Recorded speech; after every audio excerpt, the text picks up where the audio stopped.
across the UK, on DAB+, on your smart speaker, on your smart TV, and on your side. This is Talk.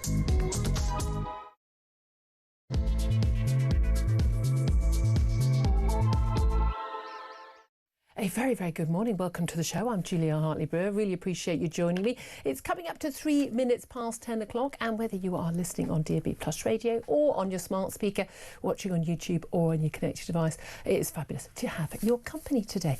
So much to talk about. I mean, as we've just been saying with JK, there are an awful lot of stories about today. I say this quite often, but wow, a lot to get to, and a lot of really, really important stuff as well. Don't forget, if you miss anything of the show, you can go to my YouTube page, The Julia Hartley-Brewer Show. Hit subscribe and you never have to miss a thing, you lucky, lucky things. Coming up in this hour, Labour is standing accused of sabotaging the National Grooming Gangs inquiry by both victims and campaigners. Keir Starmer's long-promised inquiry 4 months ago, he finally got dragged kicking and screaming to the idea of having a national inquiry, suffered a serious blow on Monday. Two of the survivors of the grooming gangs quit the liaison panel and claimed they were being silenced, with one claiming that officials wanted to downplay the issue of the ethnicity and religious background of the perpetrators by basically making it an inquiry into pretty much every kind of sexual abuse of children. We're going to be talking about that with the brilliant, the wonderful Maggie Oliver very soon. Also, in a win for common sense, the Metropolitan Police have said they will no longer investigate non-crime hate incidents to end the practice of officers having to police what they call toxic culture war debates. This after, of course, the comedian and writer Graham Linehan was told that he would face no further action yesterday after he was arrested by armed police at Heathrow Airport last month for three tweets about trans activists, one of which was quite plainly a joke.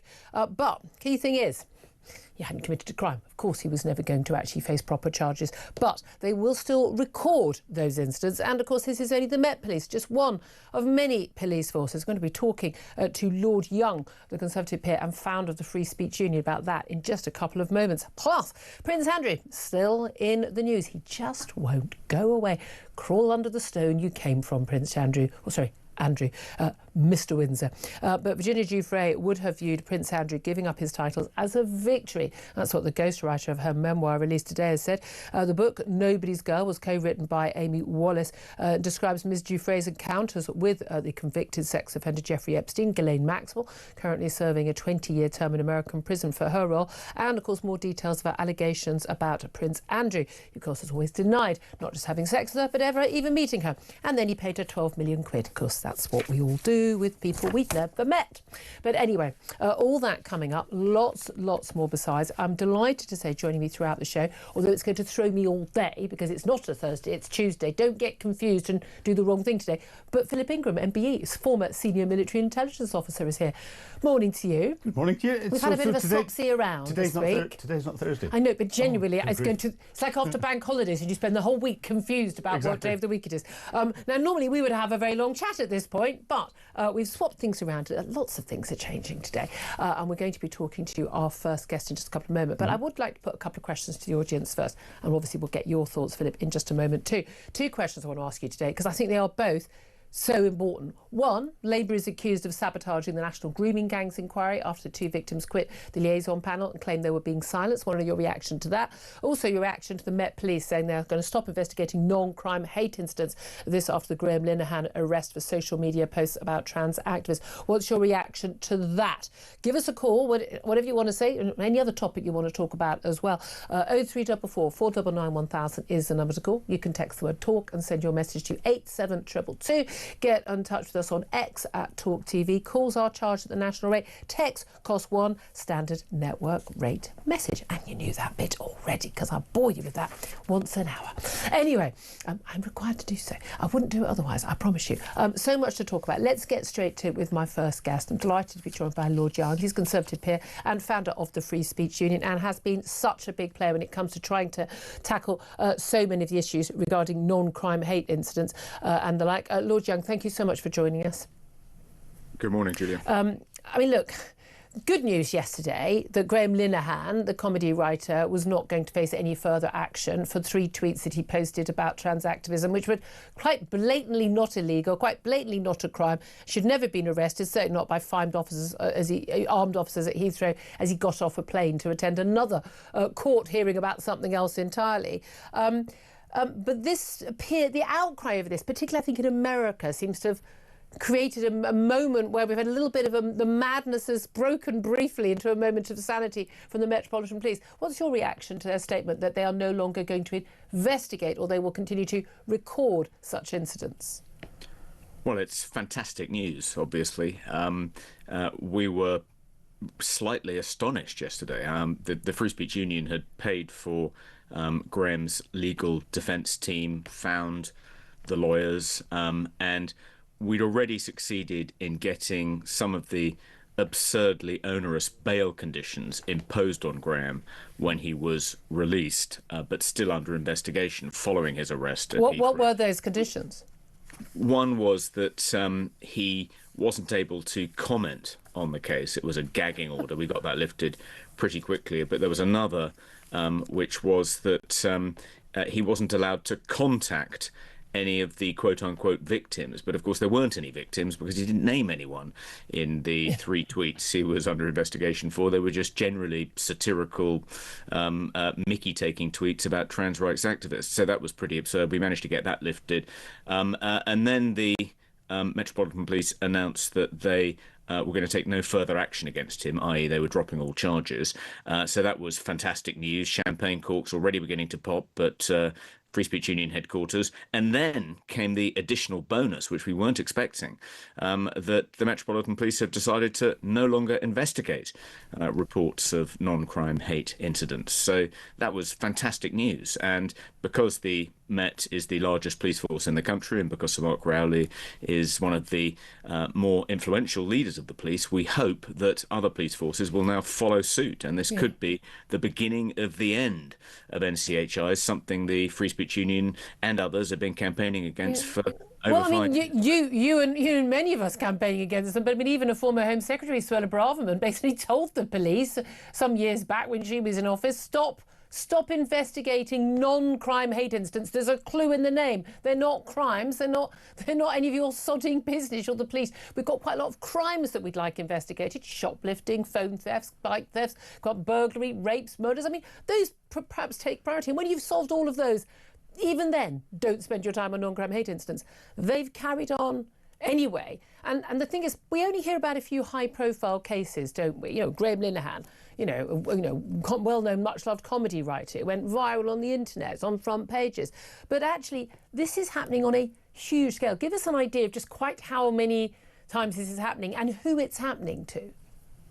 Well, there was a report in the Times earlier this year based on freedom of information requests submitted to every police force in the country, which revealed that over 12,000 people a year are being arrested by the police and investigated for committing just 2 possible speech offences online. I think it was the Malicious Communications Act and Section 127 of the Communications Act, and those 2 are only 2 of about a dozen speech offences you can be arrested for. But over 12,000 a year works out at over 30 a day. So the scale of this is really quite staggering. I mean, it's far, far larger than any other country. And it's not often people, well-known, famous names. It's ordinary people posting this. And I know that an awful lot of these do involve women and other people who would be men speaking out about trans activism, and a lot of this, these are being used as political tools in a bid to silence people because, well, you might not face criminal charges at the end, including Graham Linehan in this case, but what everyone always says, the process is the punishment. Yeah. If you look back over the Free Speech Union's cases, we've fought now over 4,500 cases over the last 5.5+ years, and about 40% of them, 40% are women who've got into trouble because they've said they don't want to share lavatories with biological men or don't think women should have to compete against biological men in women's sports. Terrible bigots. What terrible, awful things for them to say. So basically, what would have been completely normal conversation and a view, 10 years ago, they're being investigated by the police. And again, police who should have better things to do. Do you think things change now? Because we know there are a lot of people who don't even know that they've got a non-crime hate incident even registered against them. They go to get a job as a teacher, a social worker, go to work with children, and then they find out that during the enhanced record checks, this flags up that they've got this hate incident recorded against them. Sometimes they don't even know about it. Yeah, that is the really pernicious thing about NCHIs. I mean, the waste of police time is obviously a hugely important objection to them. The Policy Exchange published a report last November in which it revealed that the police are spending, in England and Wales alone, 60,000 hours a year investigating NCHI. So in the last 11 years, they were introduced in 2014. That's 660,000 police hours when, as you say, I think in the last 3 years, in 48 of the postcodes in England and Wales, not a single burglary was solved in the last 3 years. But the really pernicious thing about them is that they can show up. If you apply for a job as a teacher or a carer and you're required to do an enhanced DBS check, they can be disclosed as something on your criminal record, even though it's a non-crime hate incident, and stop you getting a job. And that's a breach of a fundamental principle of English common law and a bulwark of British liberty, which is that unless something is explicitly prohibited, then it's permitted. By definition, non-crime isn't explicitly prohibited, it's non-criminal. They said the quiet bit out loud. But this is it. I mean, this comes into, the Online Safety Act, which is still a big issue. And, we get, won't there be a new definition of whatever Islamophobia is? And this is all about our speech being controlled, people being fearful of saying things they know or believe to be true, and then the police getting involved based on someone else's subjective view. And again, with a non-crime hate instance, the police have been asked to investigate whether or not there is a victim, whether or not the person who complains about it witnessed it, saw it, or had anything to do with it, was the subject of it. I mean, and just someone saying, but I thought it was a hate incident, that in itself can be recorded as a hate incident. That goes against every principle of justice. Well, that's absolutely right. When Suella Braverman introduced her statutory amendment in 2023, she introduced that introduced a new code of practice that the police are expected to follow when it comes to the recording, which incidents to record at NCHIs. There is now a reasonableness standard, but it doesn't seem to have stopped the promiscuous recording of NCHIs. Actually, they've increased since 2023. So that's one of the reasons I welcome Mark Rowley's announcement that the Met are no longer going to be investigating them. But as you say, that's only part of the battle. The next thing we have to make sure happens is that NCHIs are non-disclosable in enhanced DBS checks, so they don't stop you from getting a job where an enhanced DBS check is required. I described this yesterday to the Free Speech Union staff as El Alamein, but not D-Day. We've still got quite a few battles to fight. Absolutely. One battle that does appear to be over is at the Oxford Union. This, of course, is part of the, it's part of Oxford University, but not actually part of the university body. And it's the Oxford Union Society. And there's been a big row ever since the horrific murder of Charlie Kirk in the States, which was greeted by the president-elect of the Oxford Union, George Aberonier, as a source of joy and amusement. And even though he debated this man one-on-one, face-to-face, some months earlier, he was taking pleasure in the murder of a young husband and father. I have to say, it was quite horrific. And I said at the time, I thought he was an appalling human being. He faced a vote of no confidence ahead of him even taking office next term. And we had a load of people voting. There was a big organisation of current members who were past members of the university being able to vote. There was a whole load of shenanigans going on over that vote, and accusations there'd been intimidation by people supporting this young man. But it's been announced this morning that the President-elect, George Aberonier, has been ousted following outrage of his celebration of Charlie Kirk's shooting. You're a free speech campaigner, but part of free speech is, I suppose, being able to have a debate without wishing your opponent dead. Do you think it's right that he's been ousted? I feel conflicted about this one, Julia.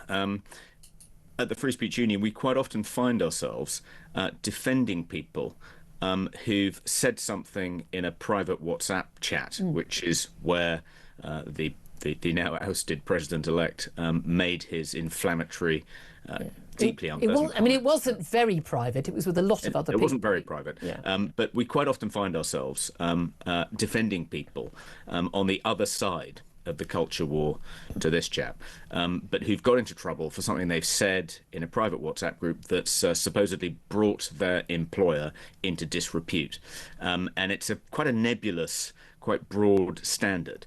And our general position is that social media policies should not be designed so broadly that they can be weaponized to get rid of people whose political opinions you disagree with, and they quite often are.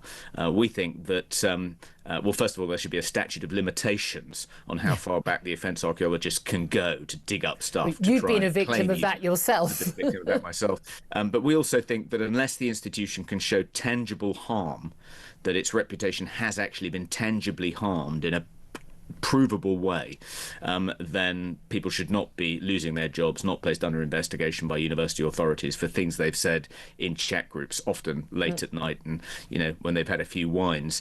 And he's quite young. I mean, I would have preferred it, I think, if he had resigned. Had he made a really fulsome apology, I think he'd be in a much stronger position now. His apology was a little bit mealy-mouthed. Well, no, I mean, let's face it, he defended what he had said. My view was we're allowed to judge him for the rest of our lives and rest of his. Can I ask you about one other thing? Because you were a massive campaigner against lockdowns during COVID. The former Prime Minister Boris Johnson is the latest senior figure to give evidence to the COVID inquiry, and this is the period when they're looking particularly at what happened to schools, what happened to children. He's being asked to react to what the former Education Secretary Gavin Williamson gave in his testimony last week to the inquiry.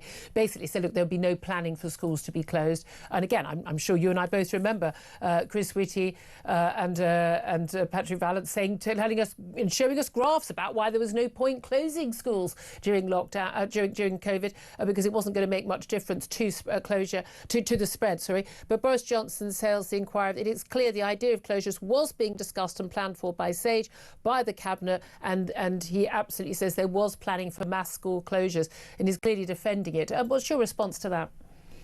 I think the closure of schools during the lockdown is absolutely indefensible. I tabled an amendment along with Graham Brady in the House of Lords last month to the Children's Wellbeing in Schools Bill to make it virtually impossible for schools to be closed in the event of something else like this happening. I think it was partly planned for, it was partly pressure being brought to bear on Boris and the Education Secretary by SAGE and by the government's scientific advisors. And the trade unions. It was also, as you say, the teaching unions. And by the way, lots of the media. I mean, I remember I assumed when I supported the first lockdown, which you always railed against, that they had new evidence. That they didn't have new evidence, but I always opposed school closures. And we know from Sweden, don't we? Not a single child under the age of 16 missed a day of school. They have lower COVID and other deaths than us, haven't got a wrecked economy and haven't got a wrecked health service. There is literally zero evidence that closing schools in any way curbed the spread of infection of COVID-19. Julia, you may not know, but the Norwegian Prime Minister in 2020, shortly after closing schools, reopened them again and apologised to children and parents for having made such a colossal, catastrophic mistake. That's what I'd like to hear Boris say to the COVID inquiry. I couldn't agree with you more. He's going to be giving evidence all morning. We're going to be talking about it a bit later. My blood will be boiling throughout the entire morning. Lord Young, Conservative peer, founder of the Free Speech Union, thank you so much for joining us. Must stress, I am also a member of the Free Speech Union. I'm just I'm a member. I don't know why anyone isn't, because it's just madness, given what the stuff that I care strongly about. It all relies on us having the ability to talk openly about it and not be cancelled for it. That is called free speech, and you need to protect it. End of. 10:21 is the time. Big thanks to Lord Young. Philip Ingram, listening to all of that.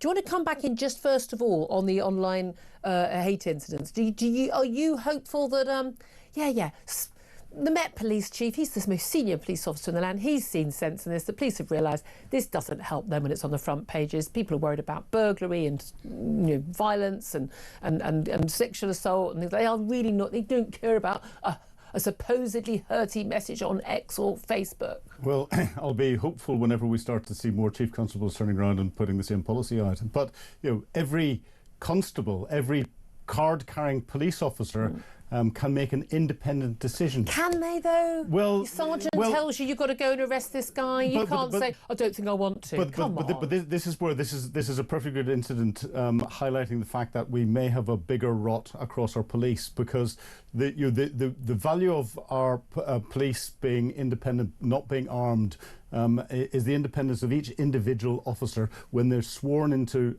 or they swear into the role of being a constable. I think you're giving a cop out to the top cops. No, definitely not. Because Graham Linehan says he's going to sue the police, and quite rightly. I mean, he ended up in hospital. He was so stressed out. Absolutely. Here's the thing. I want him to sue the backside off them.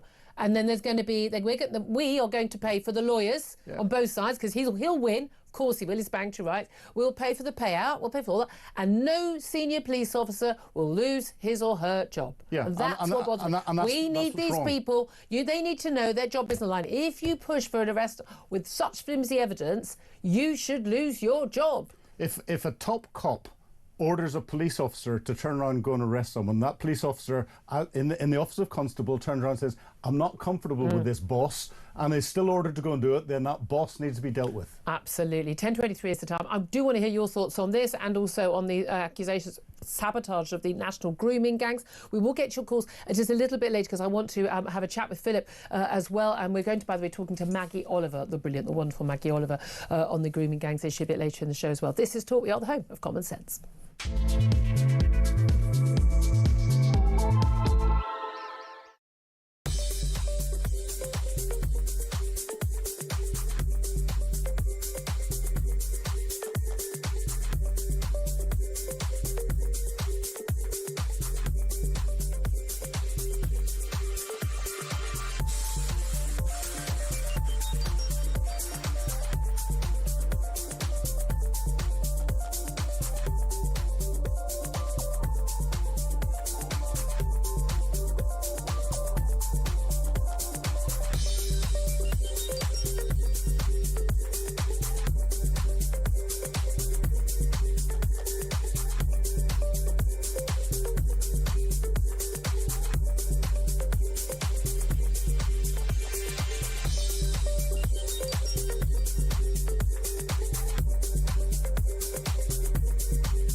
And as you raise your gun to protect yourself or the people that are in the vicinity, you're worried that you're going to spend 3 to 5 years being investigated and ultimately being taken from your family and thrown in prison. It's a complete joke. Yeah, that cannot be in your mind when you're thinking about how to protect your safety as the police officer, the safety of your colleagues, and the safety of the public. You cannot have that second thought, because that is going to delay and cloud your judgment. So I think it's quite an important intervention. It's a sort of across the UK, on DAB+, on your smart speaker, on your smart TV, and on your side. This is Talk. This is Talk, the Home of Common Sense. 10:27 is time. Philip Ingram, former senior military intelligence officer, still with me in the studio. We don't normally have a guest at 10 o'clock, so we didn't get a chance to have such a long chat, Philip, but lots to talk about. We talked about the non-crime hate incidents. We'll see, won't we, whether or not other police forces follow suit and whether we actually do get rid of them, and the recording of them and the disclosing of them. I mean, please, can you spend your time dealing with crimes, not non-crimes would be an idea. Well, isn't there a crime of wasting police time? So if senior officers tell their constables to go and do this sort of non-crime stuff, they're wasting police time. And but also, as we heard from Lord Young from the Free Speech Union, 40% of the cases they deal with involving these are involving, women being accused of transphobia, simply for pointing out that men aren't women and men shouldn't be in women's only spaces. When I saw Graham's post that he got arrested for, where he talks about hit them in the testicles. Trans women, if someone who's identifying as a woman can be hit in the testicles, that is quite amusing. It was literally the whole point. The whole point is, well, they couldn't possibly have that's those. Quite amusing. I mean, but there we are.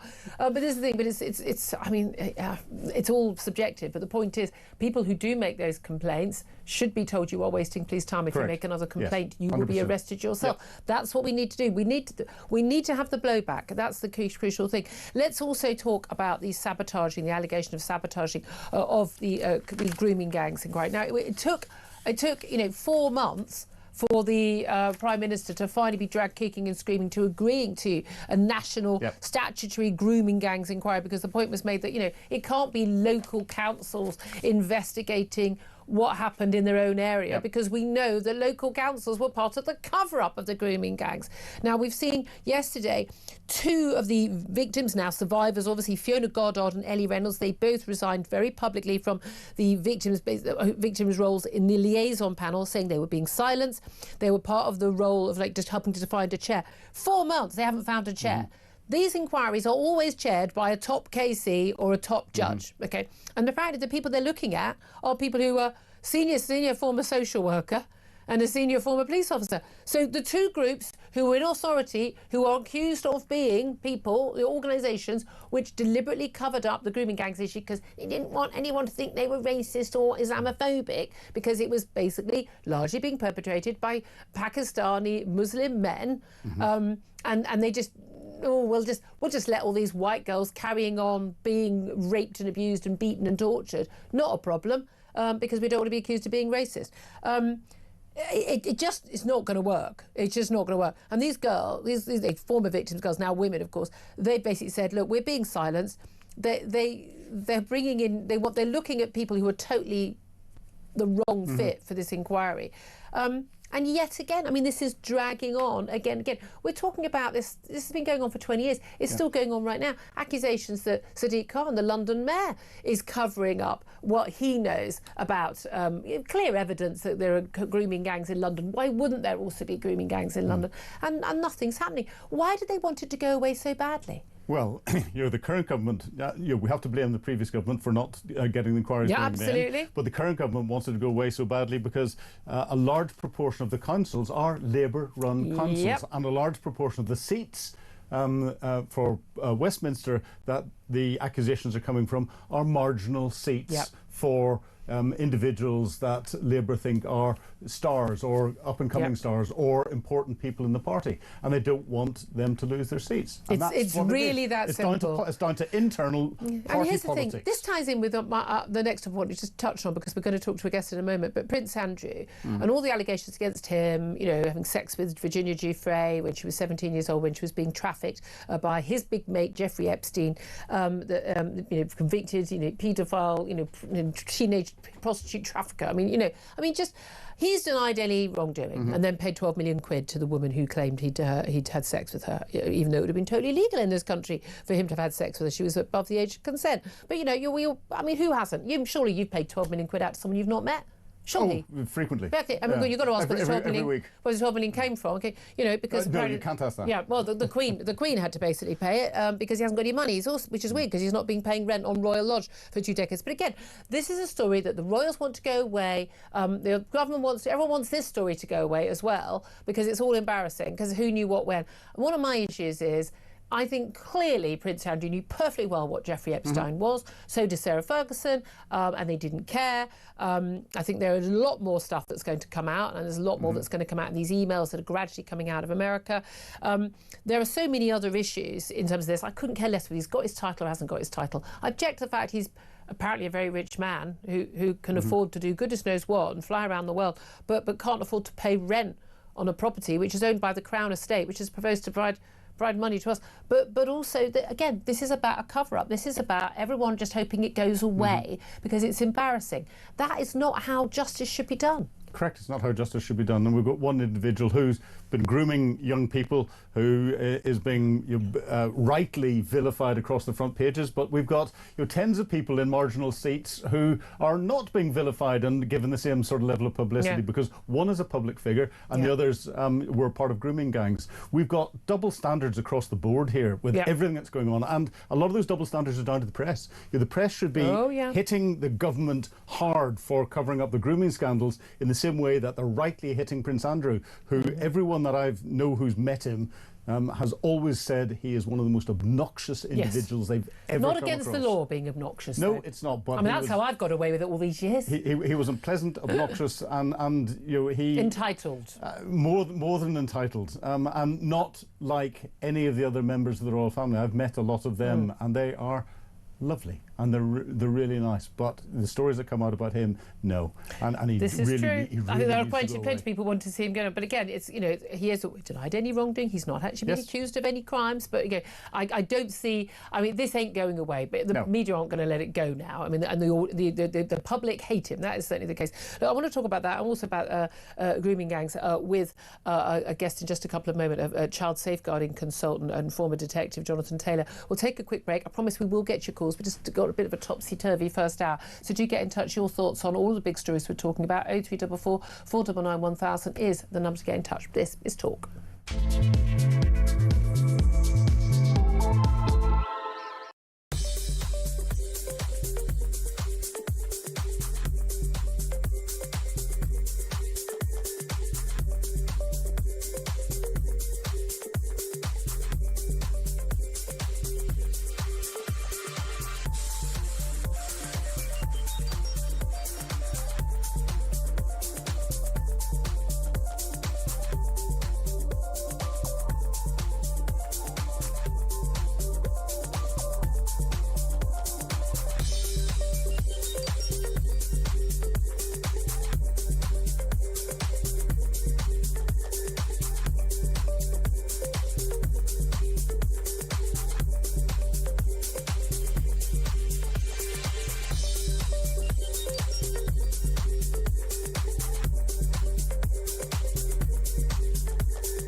across the UK, on DAB+, on your smart speaker, on your smart TV, and on your side.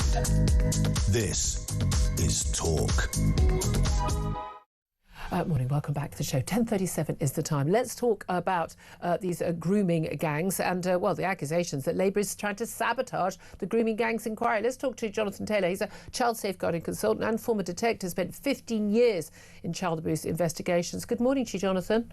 Morning, Julia. Good to speak very to much you. appreciate you joining us. I mean, look, this is an incredible worry when two of the survivors of these grooming gangs have both chosen to resign very publicly from the liaison panel helping to decide the remit of this inquiry, but also crucially who chairs the inquiry. Does it surprise you that A, it's taken 4 months and they still haven't got a chair, and B, that they're looking at former senior police officers, former senior social workers to investigate how police and social workers and councils covered up a grooming gang scandal?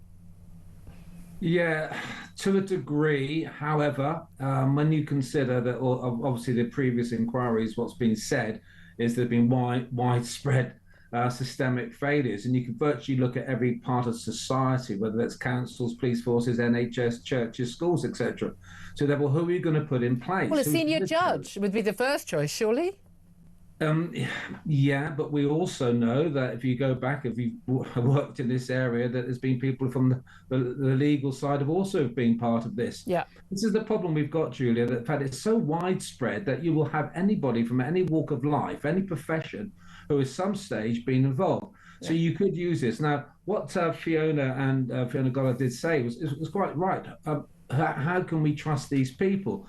Personally, I happen to know Jim Gamble, and I would say, yeah, I mean, there's two people that worked in this area. One was the former head of the Scotland Yard one, Peter Spindler. Peter Spindler and Jim Gamble, they headed up some massive inquiries in this, and yep. I personally would say, yeah, I would put my trust behind them. But it's going to be very hard for any victim to say, well, you know, we can't have police doing this. We can't have, I get that. I understand that. But the problem is, at the end of the day, you're going to have to put somebody in charge. Position. But it's amazing it's taking so long. I mean, it's interesting thinking back to the Grenfell inquiry, and so many of the sort of campaigners objected to. I think it was Justice Morbick Smith, I think his name was. Apologies for forgetting his name. But he was basically a posh white man. He couldn't possibly understand. They ended up loving this guy, and he absolutely, really, really did them proud.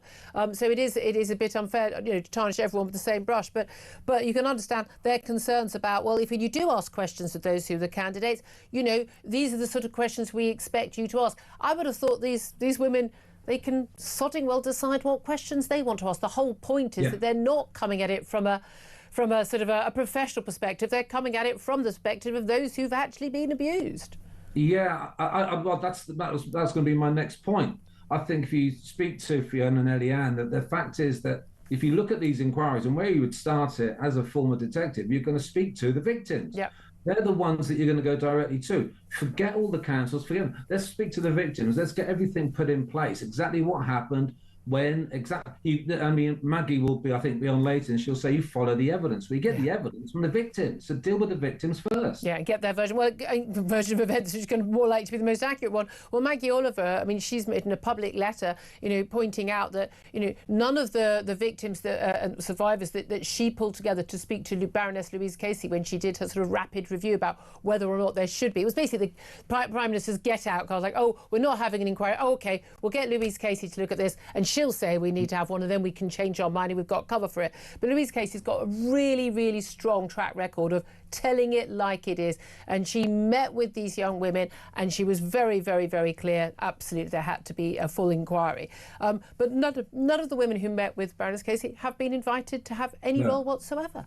Absolutely ridiculous. I mean, it takes so much courage for these victims of horrendous abuse, for them to come forward and actually sort of not hide behind anything. They want to be heard. That's why you go and speak to them, because you get You get the evidence, but you also get the passion, the fact that they need to be looked after, they need to be heard, they need to be listened to. And I just don't understand it. I mean, no wonder Fiona and Eliana said, look, we've lost faith in this. Yeah. So I don't think it's just about who's going to chair it, like that poisoned chalice, who's going to sit there. This is all about actually, well, hang on a minute, listen to us. We are the victims. And this is the thing, though, isn't it? Because a lot of people are worried about, that this is an attempt to sabotage this inquiry. The Prime Minister didn't want to have one. He was kind of pushed into it by the big furore that Elon Musk picked up on a report about what was going on in the grooming gangs inquiry cases.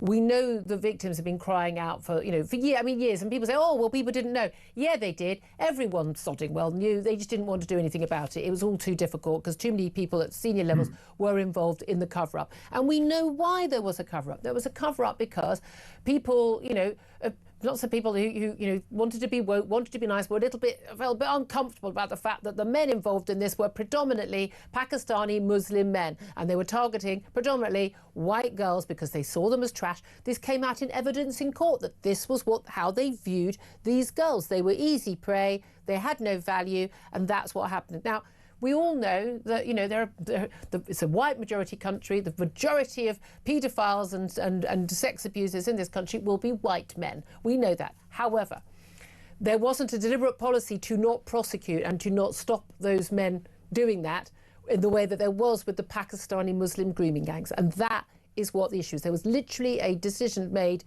by every little level, loads of councils, loads of police forces, social care. Just keep it quiet. Community cohesion mattered more. I totally agree. Is this why they want it to go away? Because, as Philip pointed out a little bit earlier, actually the majority of the places where this happened were Labour majority councils. They're up to their eyeballs in this, and everyone just wants it to go away. Yeah, they're frightened of it. They're absolutely frightened of it, because who is it going to name? And it's going to be people, as we talked about right at the start, the systemic failures within councils, within police, within social services, all the people that should have been looking after these vulnerable children in society. And so, yeah, they're frightened of what's going to happen. And then you've got the councils, you've got the MPs as well. This is where a lot of votes will count. And it brings us up to date with where we're going with London. And, of course there's grooming gangs in London. What a mystery, the capital of this city, 10 million people, and there's no grooming gangs at all. There were grooming gangs when I was still at Scotland Yard. We were dealing with it. We had undercover officers. So why Mark Rowley's sort of going, well, I'm not certain about this. But, well, of course there are. There have been for many, many years. For the last 35 years I've been working in this area, I've known about them. You might not be able to sort of say, right, it's all British Pakistani men, but certainly that, of course, that's happening in London. Yeah, I mean, that's the thing. Can you explain to me, as somebody who was a former detective, looking at child abuse investigations, and I've got a good friend who is a detective, and she is dealing with victims of grooming gangs and trying to get evidence to when they can one day persuade these 16, 15, 14-year-old girls that they are victims of abuse. And so, when they're older and they realise these men are not their boyfriends and don't love them, and that they can actually bring these cases. I mean, absolutely heartbreaking stuff. The mindset of a social worker, a care home worker, a health worker in an emergency ward when a girl comes in clearly pregnant when she's underage, or a police officer, a councillor, whoever it is, the huge range of people in authority who should have been people who could be trusted to act for these girls. What could possibly be going through their minds when they're thinking, yeah, I'll just keep quiet? Because I know the urge, people didn't want to be accused of being racist. I would take that risk to safeguard a 13-year-old girl from being gang raped. Yeah, I think there's a mixture here. Certainly in my time and the teams that I worked for, we didn't have this. I mean, Philip mentioned earlier that hopefully most police officers would be able to carry out their own inquiries, and that's exactly what we did. But if you now go to some smaller forces over the time, and I don't mean that in any detrimental effect, but if you've got smaller forces under pressure, and you're also going to have the political pressure coming in, because we didn't have that really in the Met. We were very autonomous in the sense that we could carry on their own inquiries. Yeah. So, but that's not, that sounds like I'm giving an excuse. It's not. There's no way in a million years a police officer or detective or social worker, if they have a vulnerable child come into an inquiry, you listen to that child. Yes, you then look at the evidence. And I totally agree with what some people said in the past, that Crown Prosecution Service would have come in and said there's not enough evidence to charge. Okay, but at least you've done the investigation. That's what we're crying out for. And that's exactly what Fiona and Eliane are saying now. Yeah. We want an investigation directly aimed with the victims. What are we going to investigate? Where are we going with this? Yeah. So what goes through someone's mind? If there's pressure coming from above, I'm sorry, I would have acted. I would have said something. So it's a shame that hasn't happened in the past, but it could easily be that there was that pressure in some of the smaller forces. Now, GMP is not a small force, but of course, a lot of the little areas within it might be that that's where the pressure was. Yeah. Yeah, and again, just that sort of your career's going to be over, and people, and then you see people like Maggie Oliver leave because to speak out. Can I also ask you about Virginia Giuffre, because sadly, took her own life earlier this year, as often happens, sadly, to victims of this kind of abuse. But her book is now out, Nobody's Child, and basically, Nobody's Girl, talking about, her experiences. Now, of course, Prince Andrew's always denied any wrongdoing. He's not been accused of any crimes in this country. But we certainly know that, given the millions that have been paid out by Jeffrey Epstein and his estate, that certainly, hundreds of women, possibly even thousands, were victims of his abuse. We had a caller yesterday, and it's really troubled me, actually, because she was saying, just look, this woman, she would have known to walk away. She knew what was going was wrong. She didn't walk away, and these other women would have known it was wrong. Same with these girls, 13, 14-year-old girls in Rochdale or Rotherham or wherever. They must have known that being handed round, 14, four men as old enough to be their fathers or grandfathers, and being, anally raped was not normal. But they didn't walk away. Tell us why young girls, young women, young boys who are victims of this, why they don't.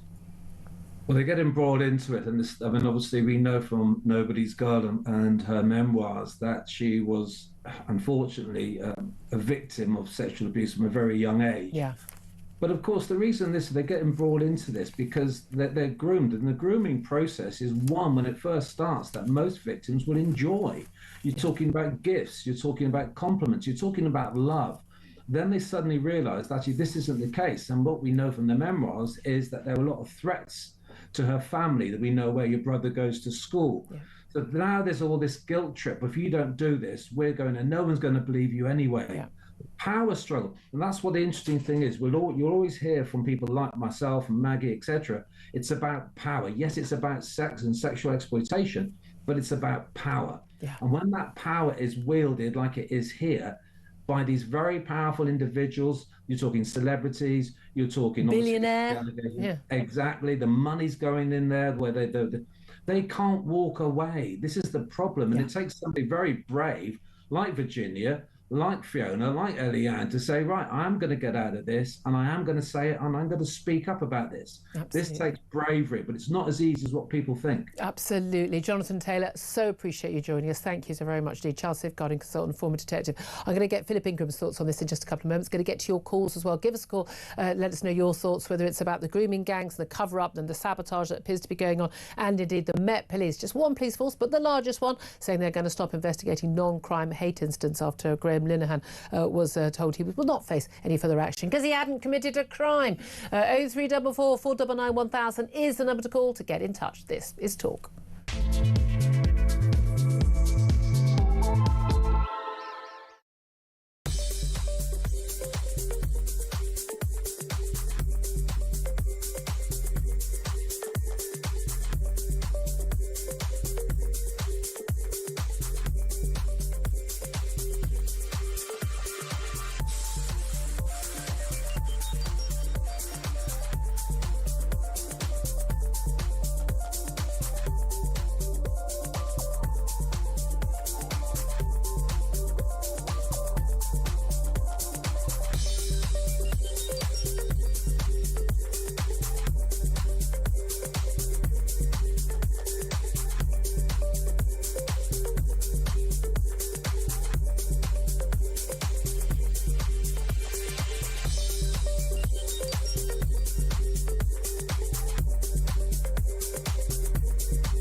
gangs that clearly both of those institutions have let down endless victims of grooming gangs that are still going on. And this is not something that has happened only in the past. This is something that is still going on.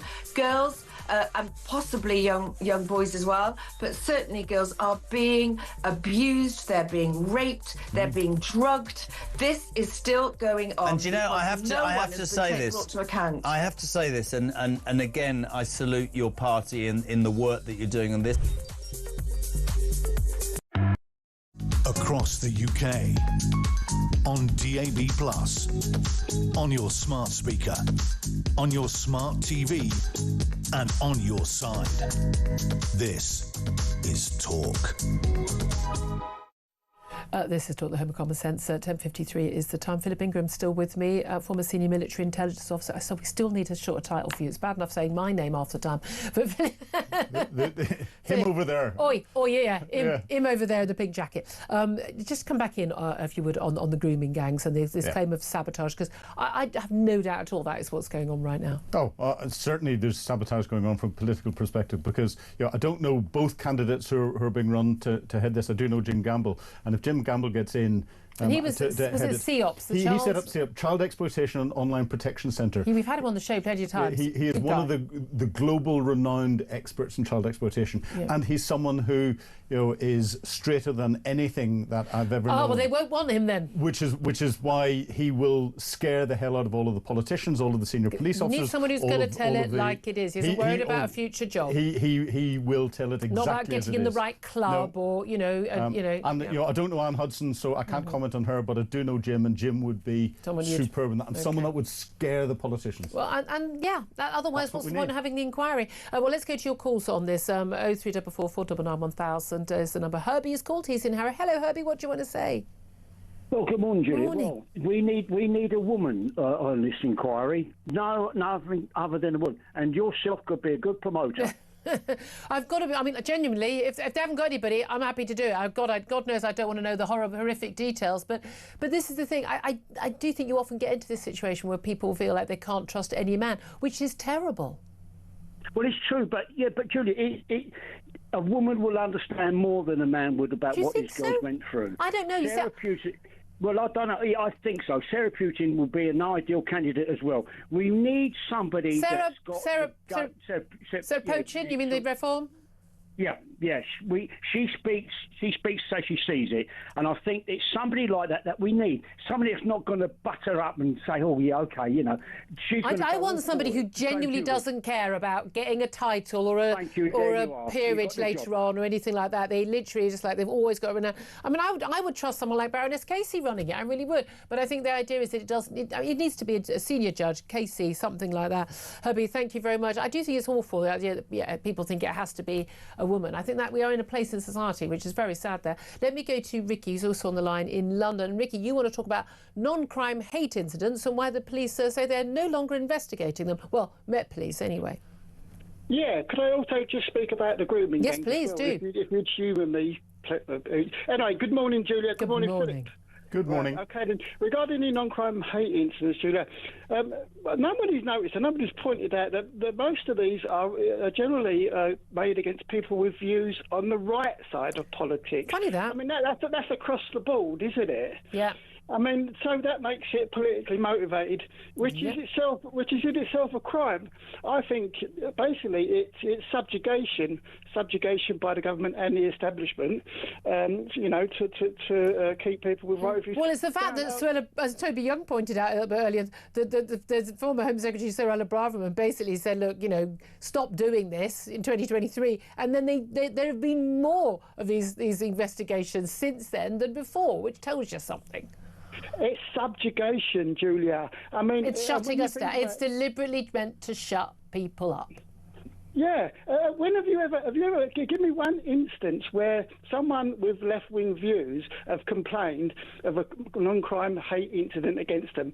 Give me just one. Yeah, there isn't any. They don't exist. You don't hear many of them, but mainly because this is a tool that's been used by, like, say, trans activists and those on the left to shut up people on the right, which is why, Lord Young at Free Speech Union, they try and defend people whether they agree with their views or not, as do I. We're being shut up across the board, so this links nicely into the grooming gang scandal. We're being shut up. It will be a whitewash as we know it. Yep. We know what's going to happen. Nothing will come of it. I'll make this prediction now. Yep. All they're doing, because he's pandering to his Muslim voter base, which and a woke white voter base as well. Mostly the Muslim voter base, and they're leaving Labour in droves. We've already got the independents. When there's enough of them, they will cast Labour aside like they never even existed, Julia. And it's all. I mean, even with Maccabi, and all this. I mean, there's a common denominator amongst all of them, isn't there? And we're still afraid to say it. It's Islam and it's Muslims. And I would say, genuinely, Ricky, I would say it is an extremist, too large a minority of extremist, ideological, radical Islamists in the Muslim community. I don't think the average person who is Muslim in this country wants to have all of this, stuff and are not committing these crimes or defending them. But I do think we're going to have more people speaking out to be a larger voice on behalf of those who are not. But Ricky, I'm going to have to leave that. You can hear the music already starting there, heading up to the top of the hour. Boris Johnson's giving evidence all morning at the COVID inquiry about justifying his usual nonsense about why it was okay to close schools and ruin children's lives. Probably cost children's actual lives as well, given the mental health impact of that. My blood is going to be boiling just even looking at him, apart from the reports we're getting. We'll keep you up to date on all that and talk about it later in the show. We've got more detail, lots more coming up on all the big topics. Stay tuned. This is Talk.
across the UK.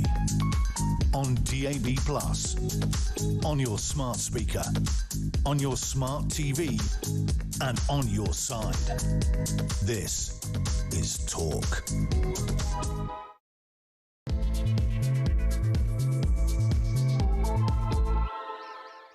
Morning and welcome back to the show. This is Talk. We are the home of common sense, and whether you're listening on DAB+ radio or on your smart speaker, watching on YouTube or your connected device, thank you so much for joining me. If you've just missed the last hour, well, frankly, where have you been? I do expect a note from your mum, but don't forget you can go to my YouTube page, the Julia Hartley-Brewer Show, hit subscribe and you never have to miss a thing. Coming up in this hour, we're going to be talking more about the National Grooming Gangs inquiry, the victims and campaigners accusing Labour of trying to sabotage the inquiry, the one they certainly didn't want, but Keir Starmer's long-promised inquiry suffered a serious blow, with two victims quitting a liaison panel claiming they'd been silenced. One claiming officials wanted to downplay the ethnicity and religious background of the perpetrators, because that was a key part of the reason why the grooming gangs were not tackled for so many years, because the perpetrators were largely Pakistani Muslim, and it was all a little bit too difficult.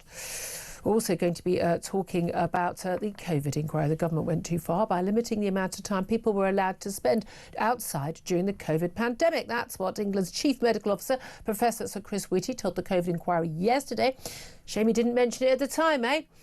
Former Prime Minister Boris Johnson is giving evidence to the inquiry right now. As I said, my blood is already boiling. He's already defending things, actually hitting back at his old Education Secretary, Gavin Williamson, who gave evidence last week saying, look, there was no plan to close the schools. They'd said, I remember very clearly a press conference in which we had the Chief Medical Officer, Chief Scientific Advisor saying they wouldn't close the schools because it wouldn't make any difference.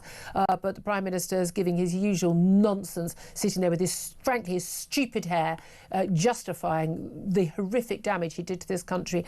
I genuinely, you don't hate him enough. Seriously, you don't hate Boris Johnson enough, because when you're worried about your taxes going up and your energy bill and the problem we've got with mass immigration, legal and illegal right now, Boris Johnson is responsible for all of that. He is the one that trashed our economy through what he did in COVID. He is the one that welcomed in millions of people from abroad, despite having promised to take back control, get Brexit done in 2019. Seriously, you do not hate Boris Johnson enough for what he has done to this country, and his whole, I didn't want to, I didn't mean to, what could I do, shtick with his stupid hair doesn't wash. It simply doesn't wash. He's a fraud.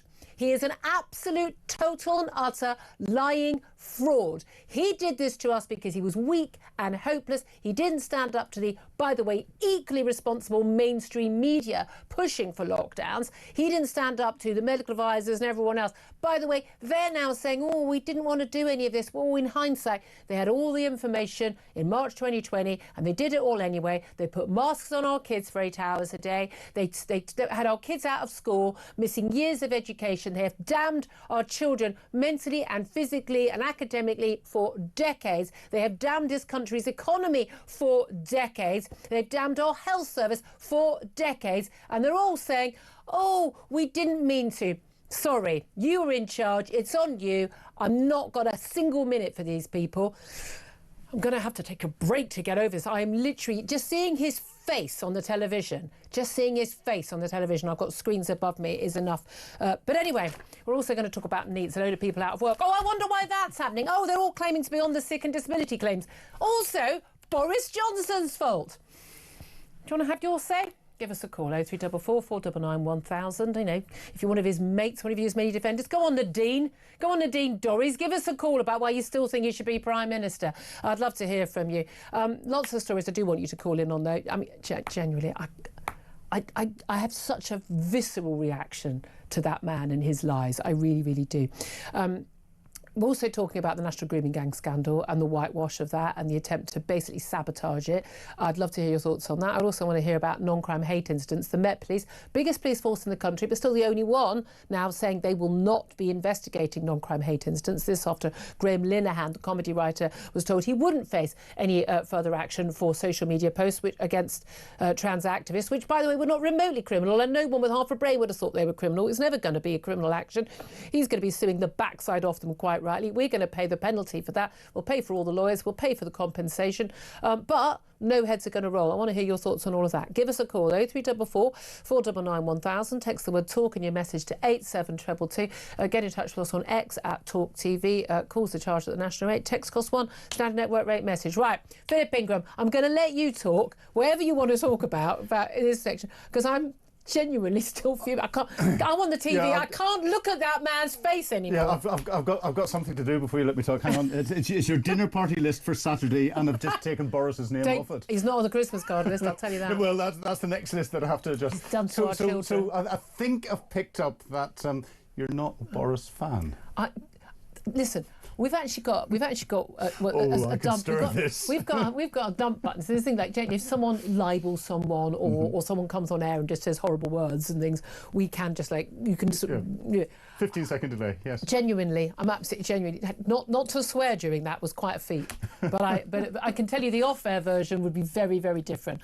Ted's finger was hovering. He was. I could see him going like that. It's the justification. Here's the thing. You only have to go back. If you look at the COVID press conferences they gave in early March, every single thing that we know about COVID now, they said, and we knew in early March, and they did it anyway. When they locked down, and I supported the first lockdown for the first couple of months, because I assumed they had new information because they suddenly changed their stance, and they didn't.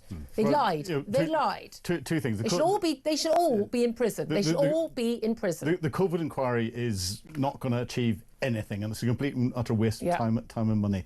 And the one lesson that comes out of all of this is our politicians need to grow a pair of things that Graham said, that if a woman gets hit in them... testicular objects. Yes, needs to grow something along those lines to be able to say, I got it wrong. And if our politicians would turn around every now and again and say, I'm sorry, I got it wrong, then maybe they would go up in our esteem. Yeah, but here's an idea. Maybe you shouldn't make massive policy decisions without any evidence, which is what they did. Well, yes. That's what they did. That's literally what they did. We know the reason why kids wore masks for 8 hours a day in school was because Nick Sturgeon's done it.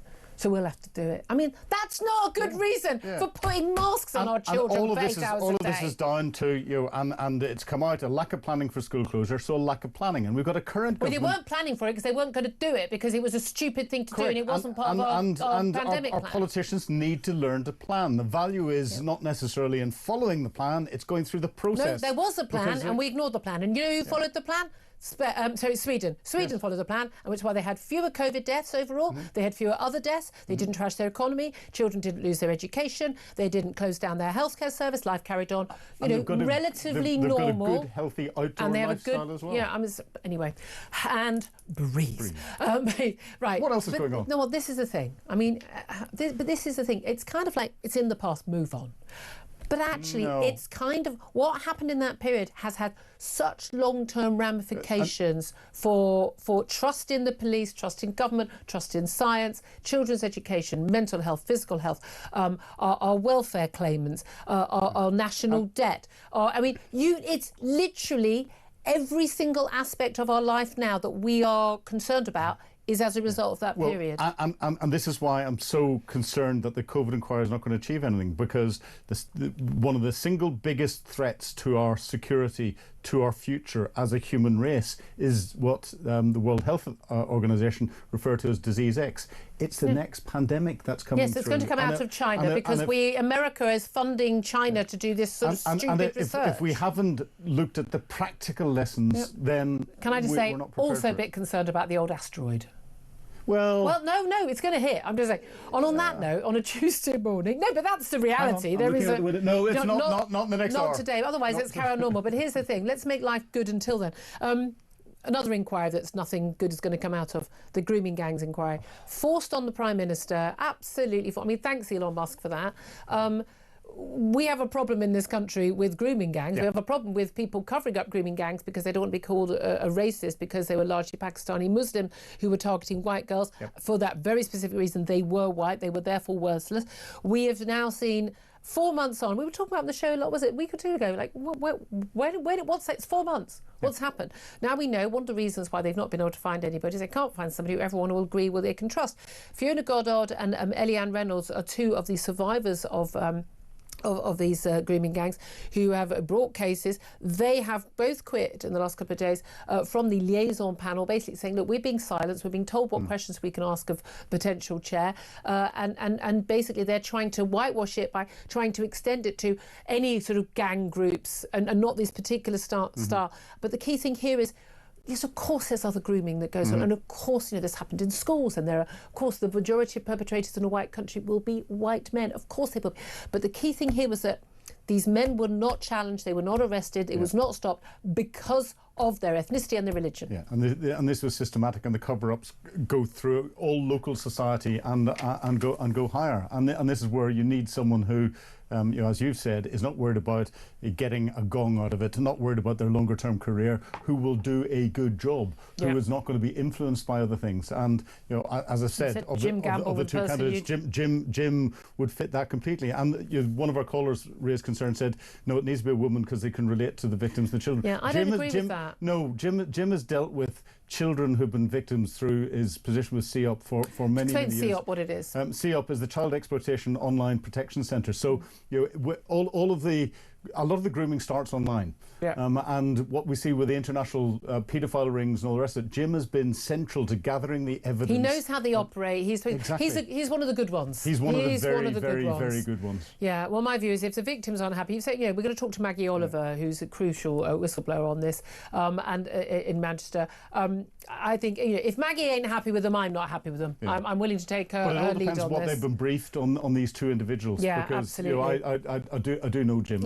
I don't know Anne, unfortunately, so I can't comment on her. Let's also talk about non-crime hate incidents, because again, police not investigating 13-year-olds turning up at A&E pregnant and beaten, and girls disappearing for 3 or 4 days from a care home because they'd been groomed. I mean, not investigating that, but they have been investigating non-crime hate incidents, some 30 a day. At one point it was 60 a day of non-crime hate incidents, but a huge number of those are basically trans activists making claims about online posts and the like. Now, after the issue of the arrest and the decision not to take any further action with Graham Linehan, the Met Police have said they're going to stop investigating non-crime hate incidents. They will continue to record them, but of course they can still be basically used against someone if they apply to work with children or with vulnerable people, work with a teacher, a social worker, a care home. They will then be stopped from working. Well, you've got a hate incident against you, so I'm afraid you may not have known about it, you may not have been investigated for it, but you have. This is still a big issue, isn't it? It's a huge issue. And I just want to read a tweet out to you that's come to you and me from Bessie, who says, I was a police officer for 30 years. I can say with 100% certainty that all of us, if asked to deal with a non-crime hate incident, would have looked at the requester and said, are you on something? You're joking, aren't you? Or something a little bit more swearing. They can say that. But given that, I mean, people like, my friend Alison Pearce at the Telegraph and many others, so many people have been investigated. Now, hers actually was an alleged crime as well. But again, we're talking about hurty words on online posts. Now, the reality is, this is going on a grand scale. Most of the people this happens to either A, don't know about it. I put in a request for a subject access request. I was suggested to me by a free speech campaigners. You should put in a request and find out if you've got a non-crime hate incident against you. And we were all rather surprised to learn I didn't, because frankly, I don't know what I've been doing with my time if I don't have one. I know. Exactly, but I wouldn't know. And this is the thing. So, but people often don't know, and it's usually people. Again, they just they just said they're a woman, and 40% of cases of free speech union are taken up. They're just a woman who says, no, I don't want men in the toilet or in the changing rooms. I mean, these are not crimes or non-crimes. They are perfectly reasonably held legal views. Yeah, and this is highlighting a problem at the top of our police. Someone who gets promoted up to senior levels in the police and up to chief constable or commissioner and all the rest of it should be turning around to those that are putting the political pressure, because this is coming in from political pressure, nowhere else. Yeah. And to all of these little groups, and turning around and saying, no, we're not dealing with it. We're police officers. We're dealing with proper crime. And if it crosses the line, we will deal with it. But for all of these things, no, go away. And the senior officers should be telling the politicians to go away and these groups to go away and protecting the more junior officers. And again, my thing is, we end up paying for the compensation. We end up paying for it. No heads ever roll. But again, I disagree with you. I do feel sorry for the junior police officers who are told go and deal with this. I mean, half of them don't even know what the law is, for goodness sake. Can I say, this ties in, Robert Jenrick was on the Breakfast Show earlier, the Shadow Justice Secretary. Basically, Tories are claiming that the government is going to allow the early release of thousands of violent criminals and rapists, having said that they would not be early released these people. Now, again, I don't understand why anybody serves anything less than if you're sentenced to a year, you're sentenced to 5 years or 10 years. I don't care what it is. You should serve every single day of that. People say, people shouldn't be let off, should be let off early for good behaviour. No, you serve extra time if there isn't good behaviour, would be the simpler thing. Maybe we'll allow 10%. 10% is enough of an incentive for someone to behave well to get out sooner. But now it's down to people basically barely even, the threats to Nigel Farage from that asylum seeker, asylum seeker, be kidding, illegal migrant. He's going to serve 5 years sentence. He's going to serve 18 months behind bars. Then he's going to be out on the streets, going to be paying for his hotel. I mean, the government was saying we won't allow people who could perpetrated domestic abuse or sexual assault. But actually, a lot of violent criminals, they've not been done for a domestic abuse case, but actually they've been done for an assault, which and it doesn't count. Yeah. But at the end of the day, it is the fault of the Tories, though, for not they sentenced people for longer. They improved low sentences. But that they didn't build enough prisons. Didn't build enough prisons, didn't come up with a policy. I do feel sorry for Labour on this, but nevertheless, there must be a better solution. But there is a better solution. Anyone who's a non-Brit, you take them out and you send them off to their own country and say, your problem, and you get rid of them. So but this is the thing. All the foreigners. We know, 1 in 8 people behind bars is... Why should we as taxpayers pay for them? Just because I don't want someone who comes in here from another country to commit a rape and then be set free back to Albania. Yeah, but if we've got the right diplomatic relations with Albania, they should be in Albanian prison. They will be in prison in there. And I want them to serve their full time. And again, if they don't do that, we turn around to those countries and say, "I'm sorry, we're not going to allow any of your citizens to come to this country." Interesting Full point. Stop. Interesting point. No, stop visas. Yeah, if you don't want to play, we're really not bothered about coming to Albania or Pakistan. But you might be bothered about coming here. Exactly. And Brexit gives us the ability, now that we supposedly control our borders, which we don't, to deny people... choose not to, but to deny people coming in. Yeah. But so again, we're not part of Schengen. But there is an issue. I do think, and Labour are quite right to point out, that the Tories left this massive mess. They did, but that's no excuse for not dealing with it. Yeah. Well, you can only build prisons so quickly. I just think an awful lot of people who are in the later stages of lower level offending, put them, those prison camps, let's put them... those prison camps, those military camps that are not being used. Well, let's put them there. Well, we want those for the asylum seekers. Oh, and goodness knows how many people are going to put those. Migrants and all the rest of it. So, let's just talk about Prince Andrew once again as well. Lots of allegations about what his involvement with Virginia Giuffre. He's never actually faced a criminal allegation, so not in this country. Virginia Giuffre now sadly took her own life in April. Her autobiography, Nobody's Girl, published with a ghostwriter as of today. Obviously, excerpts have been out already. Now, her family members and her co-author say that Andrew being forced to give up his titles would be a victory, including losing the prince. Discussions about whether or not there should be the necessary act of Parliament, one line, basically. Suggestion. I think the SNP, many other MPs are suggesting this. It's interesting, actually, the suggestion is also you can strip Peter Mandelson of his peerage as well. I'm all in favour. But we now know that, accusations Prince Andrew's team hired internet trolls to try and tarnish Giuffre's name after she accused him of having sex with her when she was being trafficked. He was deemed a security threat by the security services because he had far too many close links with a Chinese businessman who was regarded as a spy. We also now know he's not paid any rent for 20 years on Royal Lodge. Previously, the Queen Mother used to live. He's paid a peppercorn. He literally doesn't have to pay a penny. But there's lots of other questions about where his money comes from. When he paid off 12 million quid to Virginia Giuffre, 10 million to her, 2 million to charity, that money was largely apparently from the Queen. Well, what did the Queen think it was for? And what did her staff tell her? I've got issues over that. Whereas Prince Andrew and Ferguson, they never met a dodgy billionaire they didn't like, let's be honest. They had this sort of, was it a £10 million ski lodge in Switzerland or something, which they then had to sell off. they've been living the life of Riley. Yep. He hasn't had a formal job for quite a few years. Yep. And even before then, he wasn't paid anything enough to come close to the lifestyle that he leads, even with no rent. But also, crucially, this Royal Lodge is part of the Crown Estate. He's been given a freebie, massive, massive mansion to live in.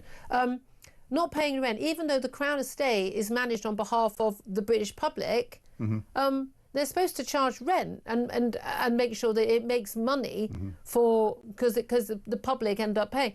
So we've been subsidising this guy's rent. Crown Estate is slightly more difficult in that it raises money for the Crown. A big percentage of that money for the Crown goes to into the Exchequer, and therefore it's taken away from the King, and therefore that pays for the royal family and all the rest of it. So yes, we are paying for it, but it's minute compared to the rest of the stuff. But I think most people right now struggling to pay their rent and their mortgage will find it a bit sodding rich. That this very rich prince apparently didn't have to pay a penny for a mansion. I'm more concerned about what he's got up to and what he's getting away with potentially and allegedly, and what he knew, and those that are around him. There's no way he didn't know what Jeffrey Epstein was up to, because it was blatantly obvious at all times to anyone else. And again, there's stories of Sarah Ferguson having gone to meet Jeffrey Epstein. There's stories of them taking their children to the actual after he'd been convicted. Correct. After he'd been convicted, and then the links to so many other people, and that's what needs to come out. And we need to get into a society where it's not going to go away at all, and it shouldn't go away. But him sort of him becoming Mr. Andrew Windsor or whatever, losing his title, pushed out of his house, that doesn't make it go away. He's still the King's brother. He's still the late Queen's son, and he's still closely linked. And again, it's very interesting that the two names that have most emerged in these Epstein files that have been gradually, slowly leaked from American government, they have been involved. Peter Mandelson, a Brit, Prince Andrew, a Brit. Why is that? The cynic in me turns around and says because it's coming out as part of books that are released in the United States, and you put those names in there and it creates more clickbait and it sells more books. So there's a very cynical approach to it, and might there be cover-up of some of the more senior Americans who might have got involved in it as well, where they're using their wealth and everything else to try and keep things hidden, and it's very easy then to find other nations' victims or perpetrators and throw them out to be your victim. I have never been a conspiracy theorist on any topic whatsoever, and always just say to people, no, you're quite wrong. But if there's one thing I know for sure, Jeffrey Epstein did not kill himself in prison. Exactly. There's just no way in the world. A man who'd beaten it every single time. He'd managed to get away with it the last time. He'd been getting away with it for years. He had very important friends. He was a multi-billionaire. There's no way in the world that man thought the game was up. He hadn't even been convicted at that point of the huge raft of crimes that did get brought. And therefore there's so many more powerful people. Not a chance in the world. And who are the people behind that? But there we go.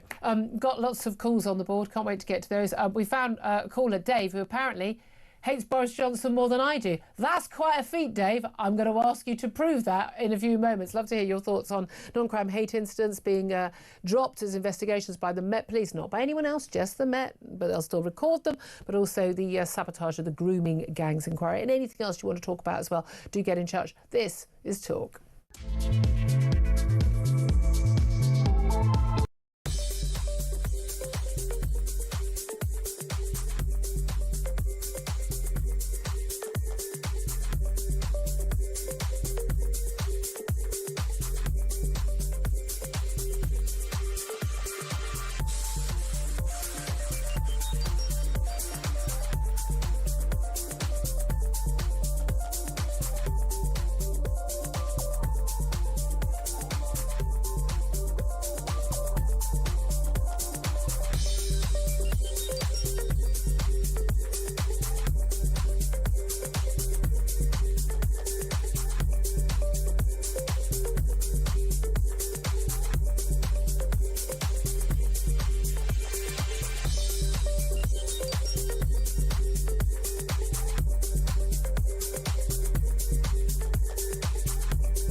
clearly, both of those institutions have let down endless victims of grooming gangs that are still going on. And this is not something that has happened only in the past. This is something that is still going on. Girls and possibly young boys as well, but certainly girls are being abused, they're being raped, they're being drugged. This is still going on. And you know, I have to say this. I have to say this, and again, I salute your party in the work that you're doing on this. And as you raise across the UK, on DAB+, on your smart speaker, on your smart TV, and on your side. This is Talk. Good morning, welcome back. This is Talk, the Home of Common Sense. 11:29 is the time, and got a lot of calls on the board. It's interesting, sorry, I'm a little bit of a rant about Boris Johnson giving evidence to the Gove inquiry, justifying everything. Oh, what a shame, we didn't want to close schools for kids, but we did it anyway. And I'm genuinely saying you just don't hate him enough. You just don't hate him enough for what he did to us and our kids. But apparently I found two people who do hate him even more than I do. Quite a feat. Dave is on the line and he's called up on 0344 499 1000 from Southend. Hello, Dave. What do you want to say? Good morning, Julia. I've had to have a tablet to calm my nerves down, and the hate I have for this man, the hate I have for the government, the hate I have for the general public for being so stupid, for going along with this man, is off the scale. Every time I see Boris Johnson, you have no idea. Well, your producer knows how I feel about him, and I can't say what I want to say. But this man is I assume because of naughty words, but here's the thing. You say the general public. My job. Let me, if you please. I lost a fantastic job at the height of my age, when it's difficult to get a job. There is ageism in this, because I couldn't get a decent job after I lost my job. What job did you have? I had a job at Gatwick. I worked at Gatwick Airport on the ramp. It was a fantastic job. You couldn't believe what a wonderful job it was. The atmosphere was great, and it was for whatever time I had left. Yeah. I lost that just along with millions of other people, while all those dirtbags who sit there and justify how wonderful it is. Well, those people who got paid their wages to sit on their fat backsides, try doing it with no wages coming in for 2 years plus. Try doing that. I had to get a job doing. I had to go private, being a private worker behind the scenes at the NHS, and you have got no idea, Julia, what was going on behind the scenes at the NHS. It was a farce, an absolute farce. What do you mean by that? People have lost their jobs. What about people who lost their businesses? They lost their houses. Some people committed suicide because they lost everything they fought for because of this odious cracking of a man and the government. We had people that were telling him not to do it, and that was Carl Hennigan, Professor Gupta. Senator Gupta, there were people telling him the opposite of what not to do. Yeah, well, exactly. Just following the pandemic plan. Look, you say like the general public. I was one of the people who wasn't calling for a lockdown. I certainly always said schools shouldn't be closed. There was no evidence for that. But I supported the first couple of months of the first lockdown because I thought because they'd been opposed to lockdown and then they changed their minds that actually they knew what they were doing. I genuinely thought there was new evidence, but that was just a complete lie. They just buckled to the pressure from the media, and which was created by their own propaganda, telling us we were all going to die when they never knew that and they never thought that. Well, tell me this, Julia. Tell me this. How would you feel? I never had the vaccine, and I went out and bought myself a £5 card that says don't ask for whatever. I'm not wearing a mask. I never wore a mask. I never wore a mask behind the scenes at the NHS. And what I saw, I could tell you things. I could tell it. But you tell me, how would you feel with no wages for 2 years plus? You tell me, Julia, how would you and Mr. Ingram sitting there and your producers and all those fruitcakes out there that thought it was a wonderful time? No, but I can tell you, we were fighting against this, from very early on. not early enough, and I've always held my hands up to that because again, I'll never trust governments again because of what the absolute blatant lies and the Chris Whitties, the Patrick Vallances. Genuinely, I think that people should be charged with crimes because they had a duty in public office and they lied to us, and I'm genuinely still appalled by that. But I completely understand, and I know lots of people who still to this day say, oh, well, we had a wonderful time during lockdown. I go, yeah, okay, so maybe you did, and your kid had lessons, and you had a big house, and you had money, but lots of other people didn't, and people lost their jobs, and their kids were at home having mental health problems and all of that, or they had cancer treatment that was cancelled, and they always say, but we had a lovely time, and you kind of have to give up at that point. But I still, at the end of the day, there was one man who was Prime Minister, and I hold him responsible. He's giving evidence justifying himself right now. Dave, I completely understand, mate. I understand the pain. I understand not having been through that. I know I was in work every day, but I absolutely feel it for you. My God, we did try to give a voice to people like you during that time. We really did. Dave, thank you, and I'm just so sorry that happened to you. Paul is in Southampton, also wants to have his say quickly. What do you want to say, my love? Oh, I love that. Johnson, absolutely despise him. That man has wrecked this country, same as Blair and the same as what Starmer's doing. There has to be some sort of vengeance for the government, for the country, for what he's done. Well, he was voted. I mean, he was ousted from government. Well, yeah, not quick enough. True. He just didn't do anything apart from his wife wanted, which was net zero. He didn't do Brexit. He's an empty vessel. He never secured our borders. He's an empty vessel. He didn't believe in anything that he's ever said, not a single thing. No. And and Starmer is now getting away with, he's now swanning off because there's repercussions about the rape gangs, and don't get me started on that. Yeah. But there has to be a system in place where these ministers must be made accountability for what they've done. Yeah, well, that's what the COVID inquiry is supposed to do. But given they spend more time worrying about rude words sent in COVID WhatsApp groups rather than, what was the evidence for you to do? We didn't want to close the schools, but we had to. Well, Sweden didn't close the schools, and they didn't have any more spread than us. They had fewer COVID deaths, fewer children damaged, and no one says to them. But the evidence was clear at the time that you didn't need to do it, but you did it anyway. No one says that. Yeah, he gives the impression he's supposed to be an intelligent man. What a waste of those school fees, eh? What a waste. Well, yeah, but see, Blair, the time bombs that Blair has dropped and are exploding amongst us now. Yeah. Why has that man not been brought to book? And Starmer, they should know that there's something in place that will hold them accountable for what they've done. I completely agree with you. I really, really do. I mean, history will not be kind to any of those men, I'm pretty sure. Paul, so appreciate your call, and to Dave's as well. We're going to take a quick break. We're going to talk to Trevor Kavanagh, former political editor of The Sun. This is Talk.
across the UK, on DAB+, on your smart speaker, on your smart TV, and on your side. This is Talk. Good morning, welcome back to the show. 11:38 is the time. I'm Julia Hartley-Brewer. Let's go straight to my next guest, Trevor Kavanagh. He's former political editor of The Sun and joins us now. A very good morning to you, Trevor. Hi, Julia. I have to say, I mean, the show has been, there's lots to talk about. It's turned into a bit of a Boris Johnson hate fest. If you want to put your tuppence worth in on that, you're very welcome. But mostly, I'd love to hear your thoughts on where we are with this grooming gang inquiry, which was still, I mean, dragged kicking and screaming by basically the media and Elon Musk and Reform to hold a grooming gangs inquiry. And 4 months on, we still don't have a chair. Now we've had two of the victims, the survivors of grooming gang rapists, basically resign, saying they're basically being silenced and they're not being listened to, and they're worried that the whole thing is basically going to be a whitewash. What do you make of that? Well, I think it's disgusting, it's despicable, it's shameful, and I think it's predictable. That's the problem. We've known about these appalling attacks on young girls, vulnerable young white girls, by mainly Pakistani gangs, which are still going on across the country. And in London, where Mayor Khan claims they're not going on at all. And this has been going on for 10, 20 years. And people have known about it all that time. This has not sprung out over the last couple of 3 years since the inquiry. They've known and they've covered it up. And as a result, thousands, maybe thousands of young girls, many of them in situations where they had no defense really against these monsters, have been vilely abused and treated like worse than animals. I mean, it's just eye-wateringly horrible, this description of what's happened. I mean, some of the details read out in Parliament, actually, by Katie Lamb, about a girl being branded, literally branded with a hot iron as the possession of one of these men. I mean, it's so appalling and so awful, and the fact that it went on for so long and is still going on, and there is still this urge to cover up. Look, we know why they want to sabotage it and cover it up and make it white. They're politically correct reasons. Well, most perpetrators of abuse must be white because we're in a majority white country. Yes, but we don't have a policy of deliberately letting those people carry on their crimes because we're worried about, diversity and cultural and community cohesion. But also because a lot of the cover-up was happening in areas which were run by Labour councils. No, not just Labour councils either. And this is blowing up in Keir Starmer's face it's almost as if he's walking through a minefield of self-inflicted disasters here. Yeah. One explosion after another. China, the list is just endless.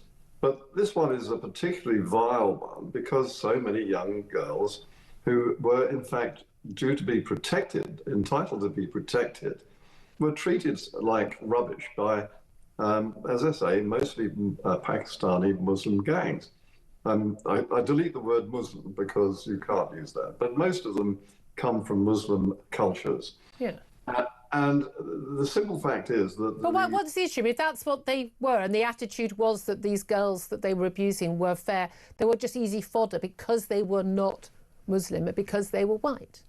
Yes, and it's also because Keir Starmer and the Labour Party are running scared of the Muslim vote, which is now increasingly powerful in the north in particular. And we're seeing that with the Maccabi Tel Aviv issue with the Aston Villa match, and how much this has been an issue, and it's been quite an issue in Parliament. I mean, some very strong words from the Culture Secretary, Lisa Nandy, towards one Labour MP, basically, I suppose, telling it like it is. Sorry about that. Yes, I think that this is, coming alongside the rape gangs and Gaza, these two factors have propelled this right to the front of the political agenda. And it's all entangled with immigration, which is right at the top of the debate. And this government is trying to bring in, although struggling at the same time, Islamophobic laws. So you need a special law for what? For the Muslim community. Why? There's no need for a special law for Sikhs and Hindus and Chinese and any other nationality. Yeah. And the reason that there is an alleged irrational fear of Islam is because so many of the atrocities that have been committed in this country, including the white rape gang, white gangs, gangs raping white girls have been committed by Muslims. The atrocities in the Manchester arena, the stabbing of the girls at a concert. These are carried out not by Sikhs, Hindus, or Chinese. They're carried out by people from a culture where hatred is built into their interpretation of the Quran. Well, now here's the thing. And again, people, I'm just not being PC, but look, I've got Muslim friends. People always get told off that I've got this friend or that friend. But the reality is, the vast majority of Muslims living around the world are not part of this sort of hate culture, not committing terror attacks. Well, we do have a minority, but it is a very, very large minority. It involves hundreds of thousands of people in this country who follow a radical political ideology of Islamism, of basically a fascist, extremist, radical ideology, similar to, ISIS, Hamas, Hezbollah, Iranian. It is Al-Qaeda. It is a dangerous ideology. I believe it has no place in our country. I don't believe it has any place in the Middle East. And indeed, many of these, these views, that's where they come from. But it is very important that we do separate, law-abiding people just getting up and going to work, driving their cars, picking their kids up from school, living an ordinary life, who also happen to be Muslim, whether immigrant, coming as immigrants themselves or the children of immigrants, and people who come here or been born here who want to impose radical Islam on our country. Those are two different groups of people. And they're very big groups too. I mean, I'm talking, Indonesia doesn't have these sort of things. It's a Muslim country, one of the biggest in the world, and nor do many other countries. This has come from the Middle East. This has come from Wahhabism, the sort of desert Arab interpretation of the Quran. Yeah. And it is a brutal interpretation. But the problem with the Quran is that it is immutable, and they have no pope who says, now, these verses cannot be acceptable in the modern age. They are all acceptable because they are the word of the Prophet Muhammad. And therefore, when an imam stands up in a mosque in Britain and preaches a vile interpretation of a particular series of verses and hidaths, the congregation, if that's what they're called, the worshippers, have to accept his interpretation. And we have seen what most of us would regard as hate preachers in many mosques, and people being radicalised, and it is certainly a massive concern. I mean, in terms of in prisons. It's a massive issue in prisons. I mean, certainly we've got a report from the Policy Exchange think tank today saying an official definition of Islamophobia, which is what a working group has been looking at, chaired by, weirdly, the former Tory Attorney General Dominic Grieve, set up by Angela Rayner when she was Deputy PM.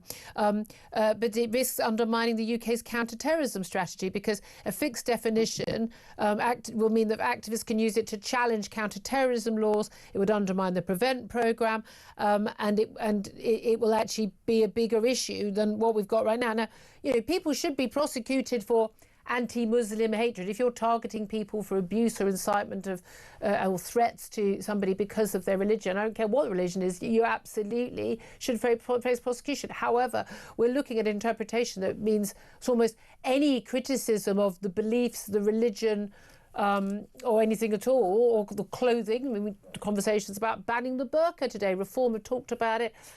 We've now got Robert Jenrick, the Shadow Justice Secretary, former Home Secretary Suella Braverman, in favour of banning the burqa. I've long been in favour of banning the burqa, as many Western liberal democracies in Europe have already done. I think it's a no-brainer we should do it. But you get into very difficult territory there. But it shouldn't be difficult, because I think, in fact, that the idea of a law protecting Muslims under Islamophobic law is bad for moderate Muslims. Exactly. I think Muslims themselves should oppose this law. And I think they should shout out loudly that we don't want this. We want action to stop terrorism in our name. And that would be extremely helpful. More Muslims killed than anyone else by extremist radical Islamic terrorists than anyone else. That's the thing. Trevor Kavanagh, thank you so much. Really interesting to talk to you, former political editor of The Sun. Thank you for that. Philip Ingram, where do you stand? I mean, banning the burqas back in the news with the Shadow Justice Secretary calling for it? I think we allow too many things that undermine the very cultural identity of being British. And I don't think that that people should be in a position where their culture, their family, or anything else bans the burqa and allows the burqa or the niqab. And in the same way, any face covering. I don't want to sit next to someone in a restaurant or on a train wearing a balaclava. Well, either. exactly. I'm constantly on the tube with these young men who apparently are terribly worried about COVID, so they've got their hoodies on and they've got their face masks on. Yeah, I know why you're covering your face, lads. It's because the CCTV's everywhere and they're up to no good. And again, I've no problems with people wearing different hair coverings and all the rest of it. I don't want children in school being allowed. I think the French route is by the far. Children shouldn't be forced to do it and everything else. But we have to recognise that nuns wear hair coverings, so religious people can wear hair coverings for all religious means. Covering your hair is completely different to covering your face. Correct. The niqab and the burqa are an abomination to Western democracy, having any role in society. You can't smile at them. You can have no interaction. There's an absolute abomination. I mean, I've actually spoken to phone-ins in a previous station. Lots of young women who insist that it's their choice to wear it. It's like, but if you're told basically you're a whore if you don't wear it, then Also, the message that a woman who wears a burqa says to a woman who's not wearing a burqa is, rape her over there. Literally the attitude in the Middle East, and if you've not spent any time in the Middle East, trust me, is, but if a woman is covered up, then she's protected. If she's not, she's fair game. That is a major cultural issue. And so when a woman wears it here, they are also sending a message to other women, which I think is very, very offensive. But, again, it's not an illiberal attitude. France, Belgium, loads of countries Portugal's now pushing for it. Across Europe, Italy's doing it. It is strange that in most Muslim countries do not have burqa or niqab, and indeed they're actually banned in some Muslim countries, which tells you everything. It's nothing to do with Islam. It's complete. It's just a medieval garb to subjugate women, and I don't know why anyone's got any other opinion on that, because frankly you're not paying attention if you do. 11:50 is the time. Up next, we're going to talk about why we have so many young people not in work, education or training. It's going to go up to 1 million very soon, and an awful lot of those people are claiming they are off on the sick with a disability. We're going to talk to Justin Urquhart-Stewart about that. Up next, this is Talk.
your gun to... We're going to select a random family, give them billions of pounds, 7 palaces and castles. They'll live for free. They'll get first-class lifestyles forever.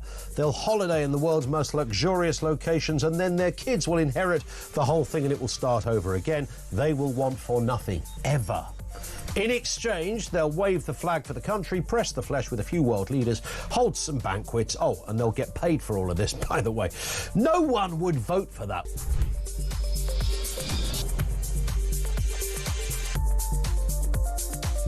Clear.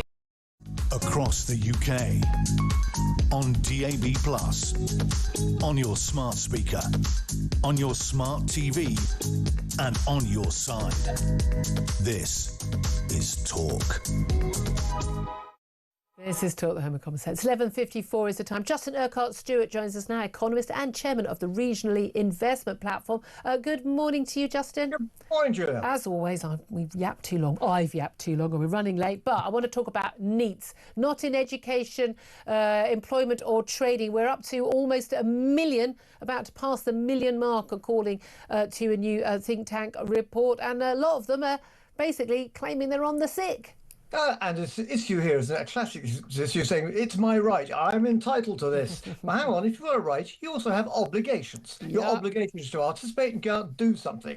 And I'm afraid when people say, but there aren't any jobs around here, well, funny enough, you go somewhere else. And you go and find jobs. And yes, I was hoping to go to university and get a better job in the meantime, you'll build a building site.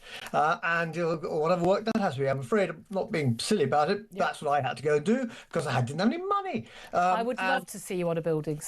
Did you wear your red braces? Well, no, you weren't called Justin, you're called John, and Urquhart-Stewart doesn't get on terrible either, so it's just John Stewart. But I did end up getting elected as shop steward for UCAT, the Union of Construction and Allied Technical Trades. Did you? So I did joined up writing, so that made it a bit easier. This is a wonderful insight. I wish we had longer. But the reality is, look, this is going back to levels we haven't seen for more than a decade. And an awful lot of young people just got out of the habit of work. They got out of the habit, frankly, of leaving the sodding house during COVID. Boris Johnson's still on my television screen, justifying what he did to young people during lockdowns and COVID. But the Resolution Foundation say the young are becoming increasingly detached from the workplace. But even when they do get a job, they're often working from home anyway. Well, that's the issue, but you have to therefore make sure there is some discipline behind this. Yes, you're entitled to something, but not everything continuously. You have to go out and go and find some work. So after a while, whatever benefit you were getting, it runs out. It's not just a never-ending pot that goes through. And if people say that's unfair, well, I'm sorry, we've only got a certain amount of money. And so therefore, you've used up your bit now. I'm afraid I do not get this idea that I have to actually get a job round the corner. Dear old, as we remember, a certain Conservative minister, on your bike. And that's exactly what you have to try and do. I can remember in 2011 when we had those riots in London. I remember, I think David Lammy coming on my show at the time. He was the MP for Tottenham, and he was saying lots of young people around here and they haven't got any jobs. I mean, they're on a direct tube line into the West End. I passed 5 different cafes or, sandwich bars and coffee bars saying desperately needing staff. Why can't they get the train or the bus down into town and get a job? It's only a couple of miles. And, apparently they can't. And you just think, oh, come on. If you want to work, you can get a job. Here's the thing, though. I don't even think they should be entitled to unemployment benefit even at the beginning. I think it's up to parents to make sure your kid's got a work ethic. And if they haven't got a work ethic, you're going to be paying for them. I think that might focus minds more. I think much more. And you just go back, do you remember about 30, 40 years ago, that is the boys and the black stuff. That was when we were the labourers of Europe, go and get a job in Germany because you couldn't find to get jobs here. That's what you have to go and do. And I'm afraid you have to swallow your pride. You're quite right. Parental discipline, you have to work to go out and participate properly in society.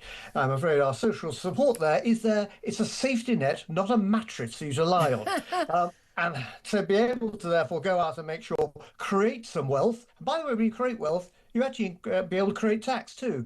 Tax does not create wealth. It's the other way around. It's the other way around. Well, as we now know, because we've got the latest UK government borrowing figures for September, it hit the highest level for the month in 5 years. More pressure on Rachel Reeves ahead of that budget next month. But public sector net borrowing rose to 20.2 billion for the month. It's 1.6 billion higher than September the year beforehand. This is a rising debt interest costs, pay rises, of course, national insurance extra costs, and of course the inflation, meaning pay rises, and of course a minimum wage going up as well, and general inflation increasing the government's day-to-day running costs. And of course, our debt repayments going up. We are literally running to stand still. In fact, we're running to go backwards now, aren't we? You also go back only about 5 years ago, our interest payments on our debt were about 50 billion, which is around about the same as our defence, which is rather worrying. It's now over 100 billion. Yeah. That's just before you even actually just get anything else done. That's the interest you've got to pay on your credit card for doing it. Now, we're not paying anything off. No, we're not. And it's all we're doing at the moment is that we've been through this fudge of having quantitative easing. But actually what we now have to try and do is, and this is where we do need, as Philip was saying earlier, our Chancellor does need to require a couple of rather useful parts of her anatomy, or my anatomy, and to be able to therefore go out and say, you're right in this budget, it didn't work last time. Items have changed, and therefore I'm changing, just as John Maynard Keynes, the famous economist, said, when facts change, I change. Do you? Yeah. And what you should say now is say, actually, I'm going to have to go back on what we said on the manifesto, because all the other taxes are irrelevant. It's basically only going to be income taxes going to be one they can hit broadly. And don't go for a small amount. Make it big. And make it big now. Because well, I'm not sure the voters are going to like that. But there we are. Justin Urquhart-Stewart, great to talk to you. Thank you very much. Wonderful insight into his past. We're going to talk to the chairman of the Conservative Party, Kevin Hollingreich, about this and indeed much more. More from Philip Ingram as well. I'm going to talk to the wonderful Maggie Oliver about the grooming gangs inquiry. Is it being sabotaged or not? This is Talk.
Across the UK, on DAB+, on your smart speaker, on your smart TV, and on your side.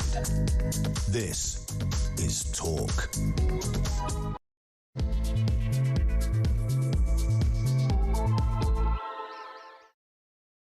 Very, very, very good afternoon. Welcome back to the show. I'm Julia Hartley-Brewer and you are with Talk. We are the home of common sense.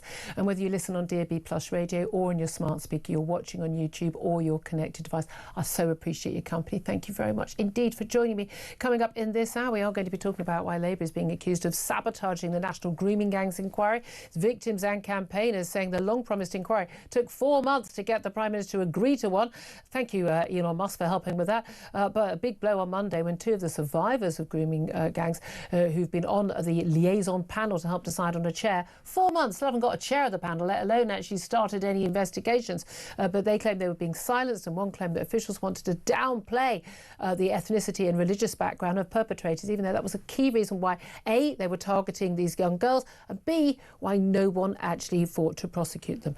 Also, in a rare win for common sense, the Metropolitan Police, Britain's biggest police force, has said they will no longer investigate non-crime hate incidents to end the practice of officers having to police toxic culture war debates, as you've just been hearing in the news. But they are going to carry on recording those non-crime hate incidents. We'll be talking about that. Plus, the government went too far by limiting the amount of time people were allowed to spend outside during the COVID pandemic. That's what England's Chief Medical Officer, Professor Sir Chris Whitty, told the COVID inquiry yesterday. Shame he didn't mention it at the time. He and Patrick Vance up to their eyeballs in the lies that we were told. Even stood there at the Downing Street press conferences throughout COVID. Right now, Boris Johnson, the former Prime Minister, is giving evidence to the inquiry. My blood has been boiling since I first saw him on my screen. And he's basically completely justifying closing schools, not having exams and saying, oh, how terrible it was. But, they had to, didn't they? Well, apart from the fact that they didn't have to, they knew they didn't have to. They knew it wouldn't make a blind bit of difference to COVID spreading. We know this, particularly also because Sweden made that very choice. Other than Italy, we closed our schools for longer than any other country in Europe. And what have we got to show for that? Well, we've got a load of kids who aren't working, a load of kids with mental health problems, physical problems. We've got children starting at school unable to speak properly, not even able to sit upright and hold a pencil because no one gave them any teaching. We had parents who lost their wits trying to teach those children. I mean, frankly, Prime Minister, you've just as I said to my lovely audience about an hour ago, you don't hate that man enough for what he's done to this country. You really don't hate him enough. Philip Ingram is still with me. He's a former senior military intelligence officer. And it's interesting, before we go to our next guest in just a couple of moments, it's very interesting, Philip, isn't it? Conversation we just had about NEETs, the not in education, employment and training, and the massive debt this country is in, both of which also a result of the COVID policy. Very much so, and the debts, and it's across Europe and in other countries around the world. Now, other countries have started to deal with it quickly, but our politicians need to recognise where they've made wrong decisions, identify those in the COVID inquiry, so that is formally recorded, so that when this happens again, and it will happen again, that we don't repeat the same things and try and learn the same lessons. That's what government does time after time after time. It never learns lessons, it just re-identifies. Isn't that why we had pre-pandemic planning? So when the pandemic hit, we would follow the planning because we'd learned all the lessons from previous pandemics. Apparently we'll just throw that out the window and do what China did. And all of that was ignored completely. Right down to local authorities. Local authorities had local plans for pandemic incidents that were coming in, and all of a sudden it gets thrown out, and then it gets politicised. And this is where, in the schools, one of the big things was the pressure that was coming in from the teaching unions, because they saw this as there's a way of getting political advantage. This is where, again, and the media. People need, and the media. I'm really sorry. Mainstream media have so much to answer for. I've taken each individual person I can to task each time. They were having a lovely time. They didn't have to go into Parliament. They were having a lovely time spending time with their kids. Sorry, they didn't care. They didn't care. Simple as that. I'd love to hear from you if you want to give your thoughts on this. We'll talk to a guest, James Melville, keener anti-lockdown campaigner, later in the hour. Also, I'd love to hear your thoughts on two of the other biggest stories, the sabotaging, as is alleged, of the National Grooming Gangs inquiry, but also Met Police stopping investigating non-crime hate incidents after Graham Linehan's arrest for social media posts about trans activists who were clearly non-criminal and shouldn't have merited no police time whatsoever. What's your reaction to that? 0344 499 1000. Text the word talk in your message to 87222. Get in touch with us on X at talkTV. Calls are charged at the national rate. Text costs £1. Standard network rate message. More from Phil coming up. More from you as well, obviously, if you get on the phone lines. First up, though, let's talk to Kevin Hollinrake, Conservative MP and Chairman of the Conservative Party. A very good afternoon to you, Kevin. Good afternoon, Julia. Thank you for joining us. There's a lot to cover today. Can I just get your quick thoughts, though, on where we are? Boris Johnson giving evidence about the COVID inquiry, and particularly about children. There's been a lot of sort of, oh, isn't it terrible? Wish we hadn't done it, from whether it's Chris Whitty, Gavin Williamson, the former Education Secretary, who I knew for a fact had opposed school closures. I was dealing with him at the time. Boris Johnson basically sort of going, yeah, you know, we made mistakes, but it's what we knew at the time. I don't think you were in government at the time, but do you think we need more of a mea culpa, and we actually need that government, the people in that government, to admit that what they did was basically the most damaging things ever been done to this country in peacetime? Well, yeah, I mean, what we learn from history is you don't learn from history, Julia. We need to make sure we get the inquiry done quickly. I mean, it's 3 years, this inquiry, hundreds of millions of pounds. It's ludicrous. This isn't actually about, I mean, nobody set out to do anything criminal. Nobody set out to do the wrong thing. People tried to make good decisions, basically were flying blind. It was very difficult at the time, but it's very important we learn the lessons and we don't repeat those mistakes in the future, some of which you've been talking about children not being able to go to school, about people not being able to spend time outside, which lots of those things were clearly pointless and had very adverse consequences in lots of young people, particularly, that now don't seem to be able to move into the workplace. So yes, we need this inquiry to conclude and some proper recommendations that we know what to do in the future and we don't make the mistakes of the past. Yeah, well, you've got more faith than I do. I wonder how much faith you've got in the grooming gangs inquiry. Hasn't even actually got to work yet, but a liaison panel has seen two resignations from two of the women who were on that panel as victims, as survivors of grooming gangs. They've walked away saying, look, basically, this process is basically going to be a whitewash, and that they are being silenced. They're being told what questions they should ask of those who are being looked at as potential chairs of this inquiry, and in particular Fiona Goddard and Ellie Ann Reynolds. One of them is pointing out that you're actually looking at people who are head of social services or heading or a senior police officer when those organisations were part of the cover-up of grooming gangs, preventing justice for all those years and not saving those young girls. What do you make of what's going on? Well, it's just desperately bad for the victims, isn't it? Who've been betrayed time and time again. And, the reality is Keir Starmer and his government had to be dragged kicking and screaming towards this inquiry. Now it's gone into this black hole. Nothing's happening. And the obvious reason for that is they're just not keen to have it. They're trying to water it down. They can't find a chair for it. The victims themselves are leaving the scene because they have no confidence in it. It's chaotic. So, you've got to, if he's going to agree to a proper inquiry, get on with it. Pick somebody good. What needs to be somebody who's used to interrogating witnesses. A judge needs to lead the inquiry, and it needs to be given all the powers it needs to be able to properly understand what went wrong and who's responsible. And there's clearly a religious stroke ethnic minority element to this, and we can't shy away from that because the vast majority of people from those communities are decent people, but we've got to root out the cancer at the core of those communities that feel it's okay for their communities to prey on people from other communities. Well, and that's it. And it's come out in court cases where some of the perpetrators have been very open about why they chose white girls.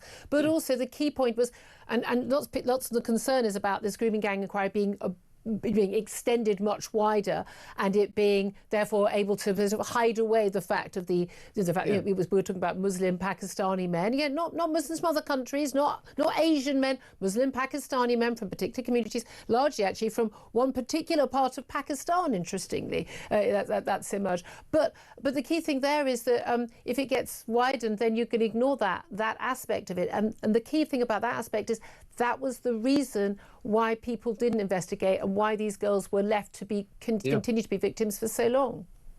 Well, that's exactly right. And the only person who's had the courage to be able to say that has been Kemi Badenoch. She talked about this culture has been imported by some very poverty-stricken areas and kind of backward areas of Pakistan, and that's been imported into this country. We need to understand exactly what's happened, where this culture now exists within our own communities. We need to root it out, cut it out, and end it.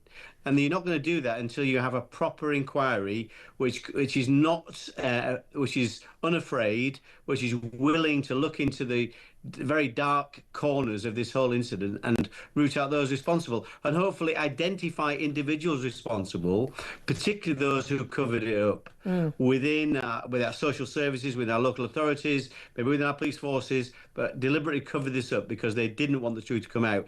That is horrendous. On behalf of the victims and every other citizen in this country, we need to make sure those people are held to account. Well, indeed. I mean, a lot of us might say, you guys could have done it when you were Tories, you were in power, you didn't do it. What do you make about non-crime hate incidents? Because one of the things I think people find frustrating is, so they weren't investigating grooming gangs. Apparently you don't investigate phones being stolen. I'm still waiting to find out when the man who's alleged to have stolen my handbag on June last year is actually they're going to bother looking for him to force him to turn up to court. It's an absolute joke what's going on in our criminal justice system right now, in our policing. And yet we have police spending inordinate amounts of time investigating non-crime hate incidents. So they themselves know they're non-crimes. Now, after Graham Linehan's arrest by 5 armed police officers at Heathrow Airport as he got off a plane last month, and the big hoo-ha about that, quite rightly, he's been told yesterday charges will not be brought. Of course they were never going to be brought. He didn't commit a crime. And then we've had the Met Police saying that they are going to stop investigating non-crime hate incidents. However, they're just one of our many police forces. And second, they're going to continue to record them. People may not even know they've got a record on their police record of a non-crime hate incident, even though they've never been questioned about it. Isn't it time that these were abandoned altogether and the heads started rolling in police forces for pushing this?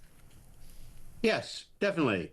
I mean, it's completely ludicrous. You know, there's enough crimes going on for the police to be kept very busy investigating them and prosecuting those responsible. Only when that happens will you properly tackle crime in the UK. Can I just say, Julia, just on the grooming gangs, we set up the grooming gangs task force, which arrested 807 people. We did not do nothing on this, but nevertheless, onto the substantive point you make about this. I mean, it is completely ludicrous. Whether it's a combination of our politics and the police, we have lost the plot in terms of making sure that we tackle proper crime, crime that people are really worried about, be it street crime, be it fraud, whatever else it is, domestic abuse, all the terrible crimes that happen in our society, tackle those crimes properly. We could put 10,000 more police on the streets. With the advent of AI, we can make sure those police time is spent, much more of that time is spent on the beat. That's where people want to see our police, and properly cracking down on crime, not investigating non-crime. It's completely ludicrous. It's like your bin men coming and collecting your non-rubbish. It's just completely ludicrous. I mean, it'd be nice if they collected the rubbish. But it is extraordinary. The former Tory Home Secretary, Suella Braverman, in 2023, basically pretty much instructed police forces to stop doing this. They responded by investigating more. Well, I never think we can hide behind the civil service or our agencies or indeed our police forces. We're in government. It's up to us to make sure things happen, not just that we give an instruction. We make sure it happens. Now, any government, any people in government make mistakes, and we should hold our hands up when we haven't got things right in the past. But what we need is a strong government, a strong leader. That's what I believe we have in Kemi Badenoch. Doing the chairman's job there. It's important. We need a strong leader. We've had them in the past. We haven't had one for a while. We need a really strong leader to make sure we tackle some of these issues, because I don't think anything else will make a difference. Well, here's something that strong leadership. I mean, there's an awful lot of mea culpa with the Conservatives whenever we have a Conservative on now. Yeah, we did that wrong. We did that wrong. Among the many things you did wrong was, although the good news of actually sending serious criminals to prison for a longer time, although fewer and fewer people ever actually got arrested or charged and prosecuted, but when they did go to prison, you didn't think that it might be a good idea to build more prisons, certainly enough places. So, I mean, I've got a lot of sympathy for the Labour Party, saying we have been left basically with a big unexploded bomb of no prison places. They're going to be having to see more early release, and yet we've got criticism from the Tories saying the government's going to allow thousands of rapists, child sex offenders and other violent criminals to be released early from prison because there isn't enough space. But I mean, with all due respect, that's your fault, isn't it? Well, when we left office, we were building prisons at the fastest rate ever, and under our period in office, sorry, my lights have gone off. Under our period in office, we increased the prison population massively because we hit crime harder. Now, I agree with you. there was a shortage of prison places. We should have tackled that earlier. There are plenty of other things going on, but we should have tackled that earlier and hold our hands up and say that. But the reality is we did an awful lot in tackling serious crime. As you say, stiffer sentences, more people in prison, and that did create this ultimately a shortage of places.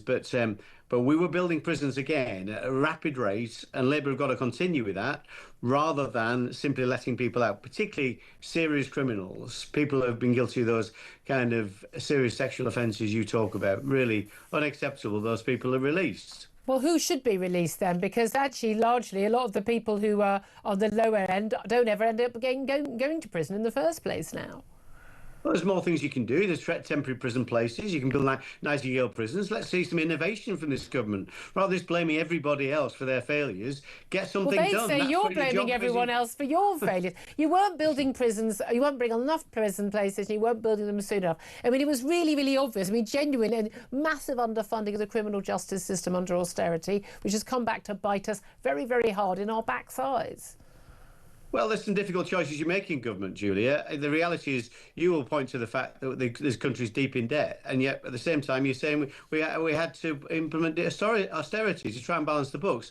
Really difficult decisions in government. But the reality is this government's in place over a year. It should have the responsibility of delivering the prison places. There are ways to do that rapidly, and also there are 10,000 foreign national offenders in our prisons that we said we'll deport. Why don't they do that? Okay. Show some backbone. You've not got a leader with backbone. That's what this country needs. So, but it's constantly making excuses because of a previous administration. I don't think that washes with the public at all. I think it probably still washes a year and a bit in, but I don't think it's going to wash for 5 years. That's true. Just finally, can I ask you about the burqa? Because the Shadow Justice Secretary, your colleague Robert Jenrick, he was asked today about the burqa, and he said, well, he's breaking ranks. He's the first Shadow Cabinet Minister to back a ban on the burqa. There have been calls from Reform MPs, not the official party policy, and also from Tory backbenchers. He said to my colleague Jeremy Carr this morning, I probably would ban the burqa. There are basic values in this country, and we should stand up and defend them.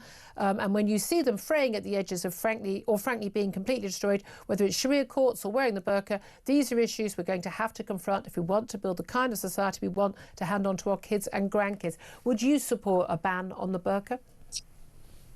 Well, I think he was expressing a personal view. I might express a similar personal view, actually. I think it's very damaging to have that kind of separation in our societies. I think it's not official policy yet. We need to develop our policy properly.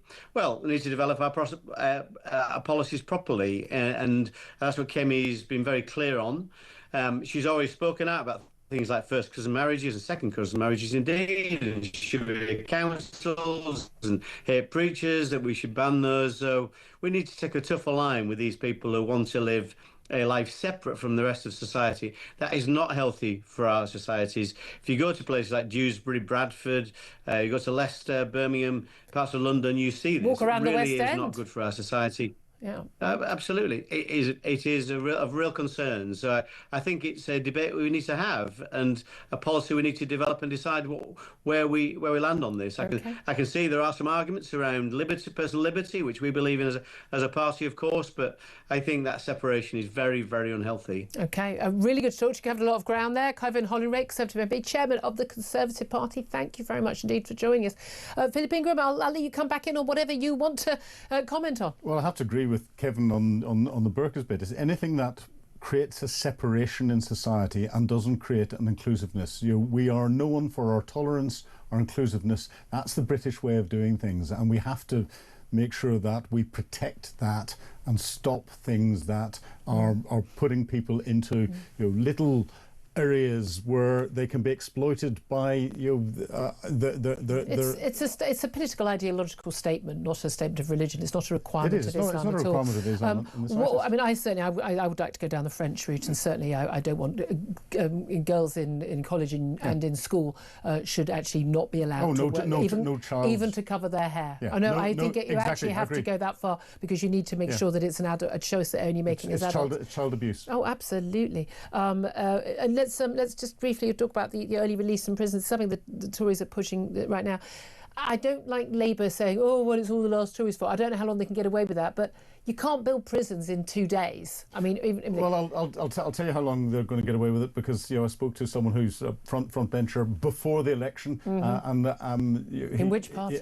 In the Labour Party, yep. and he confessed that they weren't doing any planning, because he said that we can get away with just blaming the last lot for at least 2 to 3 years, and then we will have learned what to do. Good luck with that. Don't think we're going to fly with that at all. Well, we're going to be talking to somebody who absolutely holds people to account up next. That is the brilliant, the wonderful former Greater Manchester Police Detective Constable Maggie Oliver, who's a major whistleblower when it came to the Rochdale grooming gang scandal. What does she make of what is going on with the National Grooming Gangs Inquiry, which doesn't even have a chair yet, and has now seen 2 of the survivors of grooming gangs resign from the liaison panel, saying the whole thing's basically going to be a whitewash and they're being silenced. We'll talk to her about that up next. Stay tuned. This is Talk.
It's the sort of gangs that groom young girls at a young age for sex.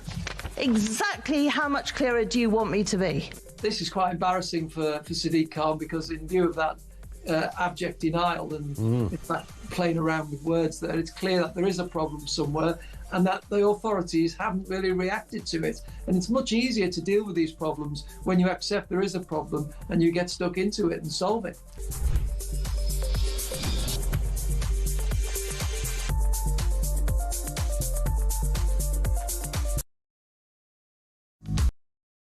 Across the UK.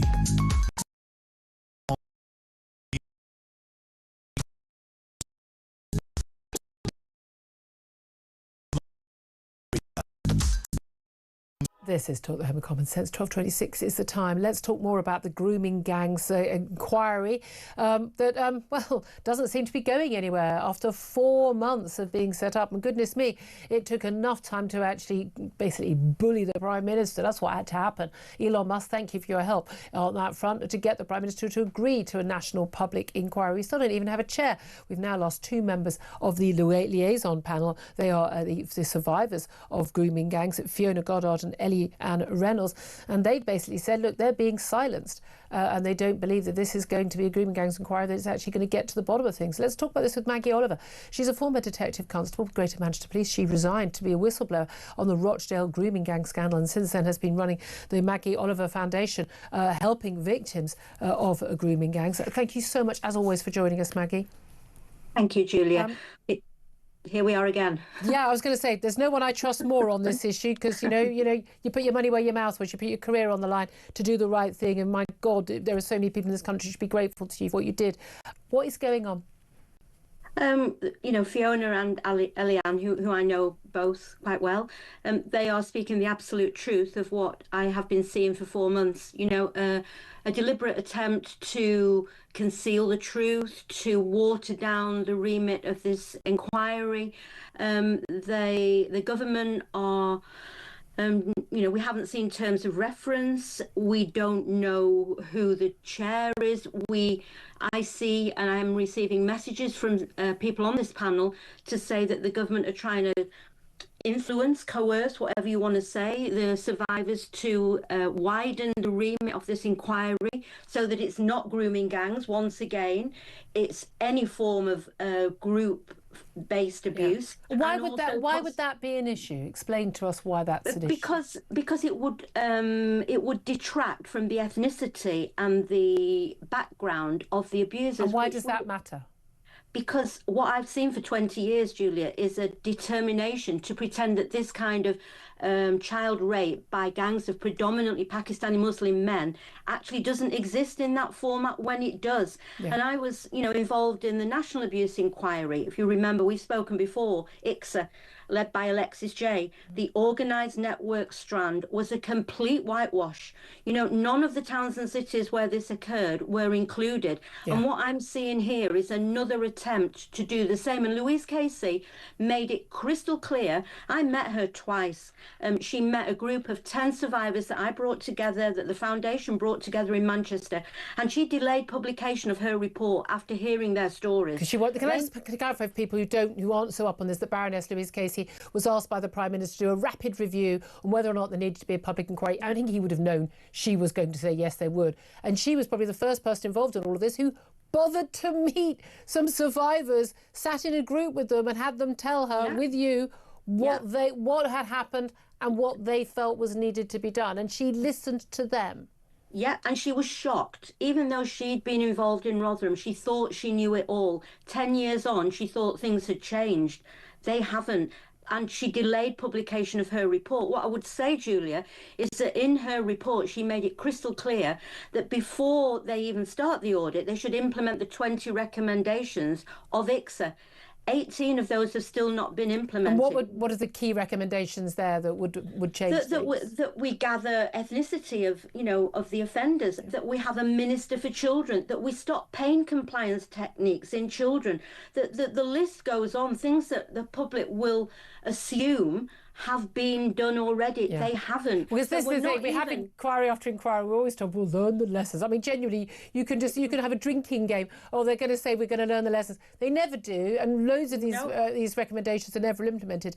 But this is the key thing. There'll be loads of people all over social media, and you'll get it all over the time, and the politicians who say, look, the majority of sex abusers in this country, in a white majority country, are white. Why are people focusing on this? It's for racist reasons. But the key point is, these people, these men, were not challenged, were not arrested, were not charged. These girls were allowed to continue to be victims because of their ethnicity and because of their religion. There was this overriding view that community cohesion, whatever the hell that is, mattered more, and not being called a racist or an Islamophobe mattered more than stopping girls being gang raped.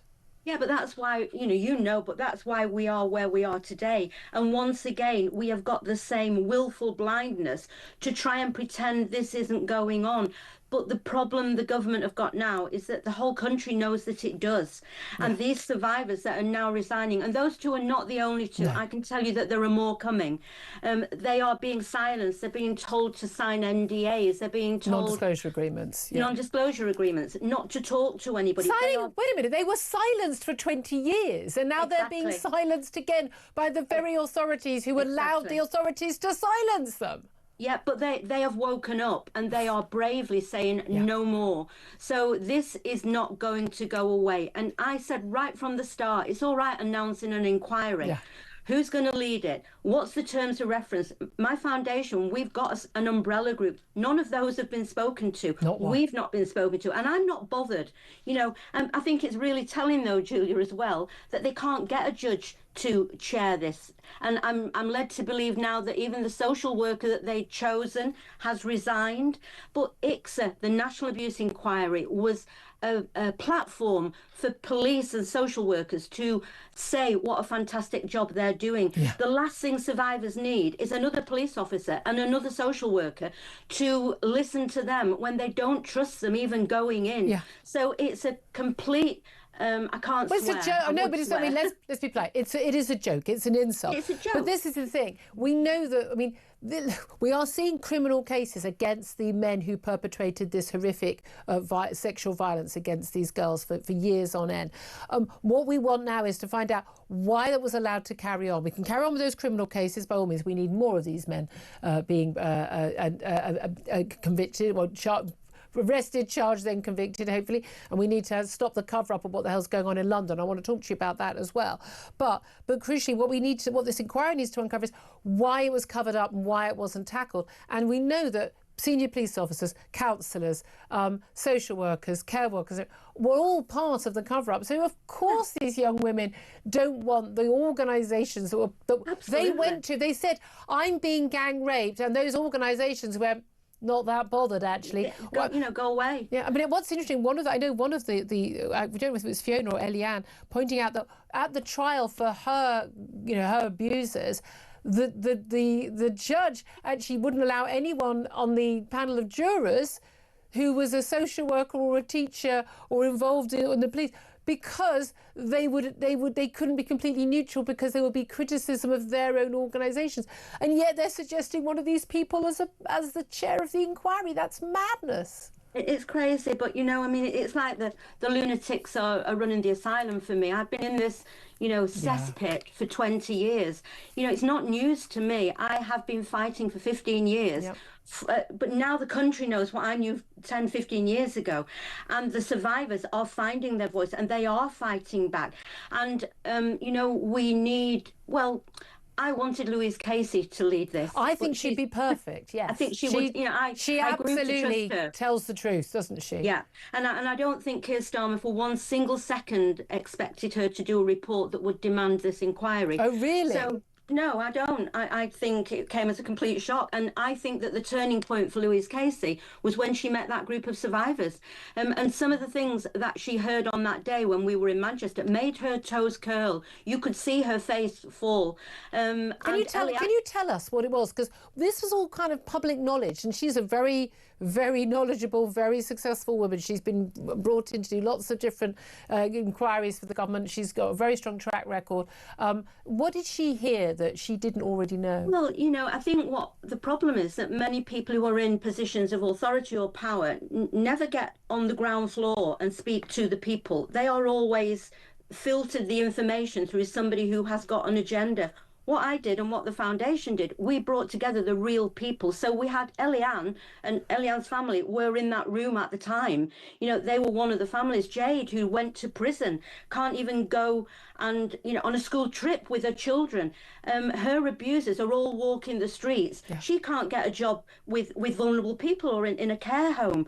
They are real lives that have been destroyed. And the police and social services have criminalised and blamed these young women, and they've silenced them and they've judged them. You know, they called them sluts and prostitutes. I was just going to say, you know, you're making a lifestyle choice, and I always say, I know I've said it to you before, Julia, but if this was Keir Starmer's daughter, or Chief Constable Peter Farley, who wouldn't speak to me, who described himself as a good Christian with 3 daughters, if these were your daughters, and you know your 12-year-old daughter was being raped on a daily basis, would you think it was okay to turn away? I would say no, but I don't know what planet these people live on, because they should hang their heads in shame for what they have done. And this inquiry is another example of complicity and corruption, in my opinion, cover-ups, condescendingly silencing these witnesses, these survivors, trying to get them to sign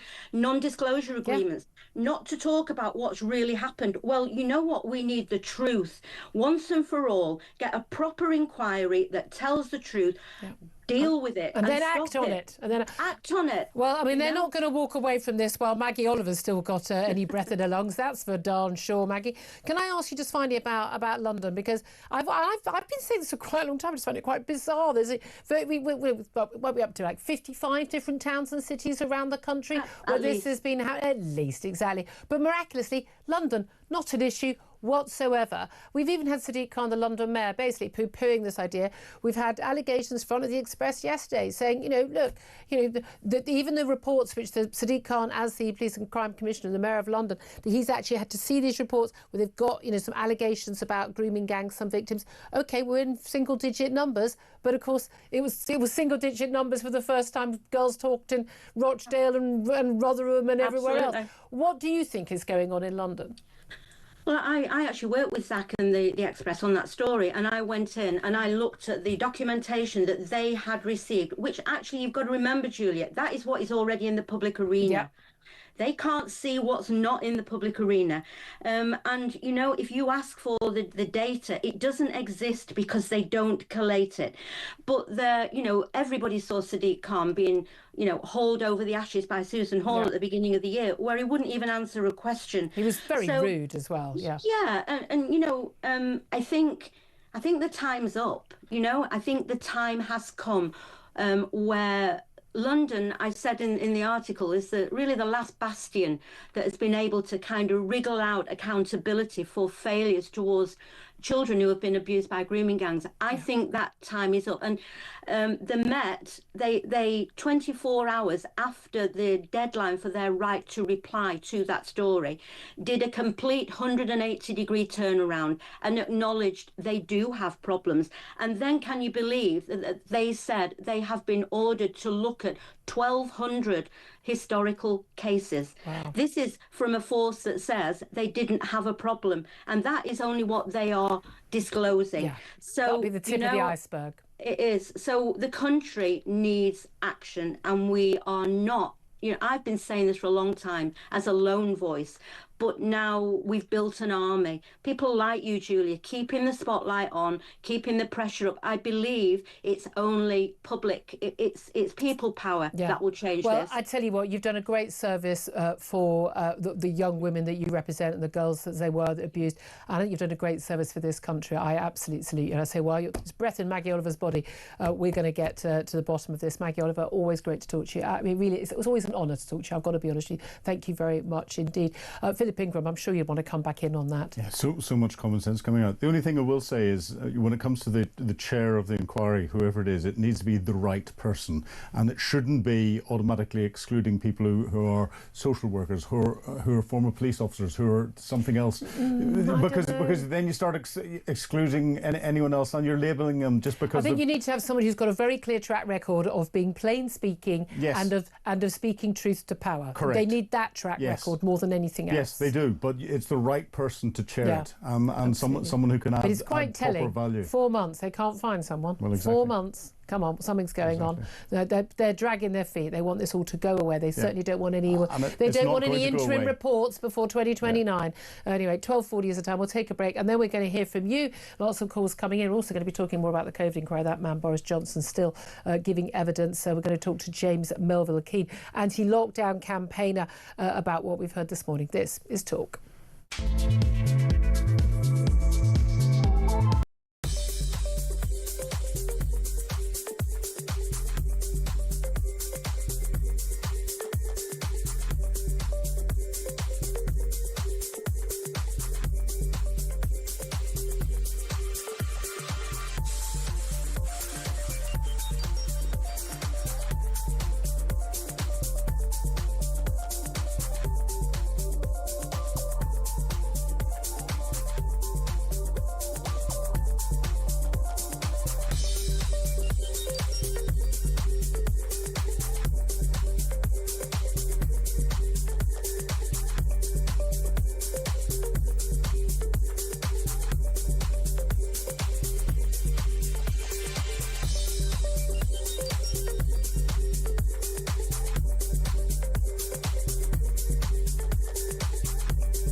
across the UK, on DAB+, on your smart speaker, on your smart TV, and on your side.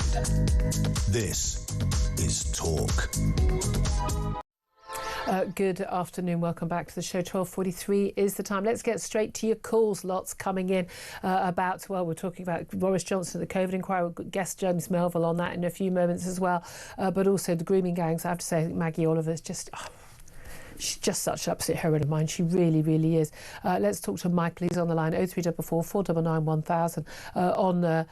He's in London on grooming gangs. Michael, what do you want to say? Oh, hi, Julia.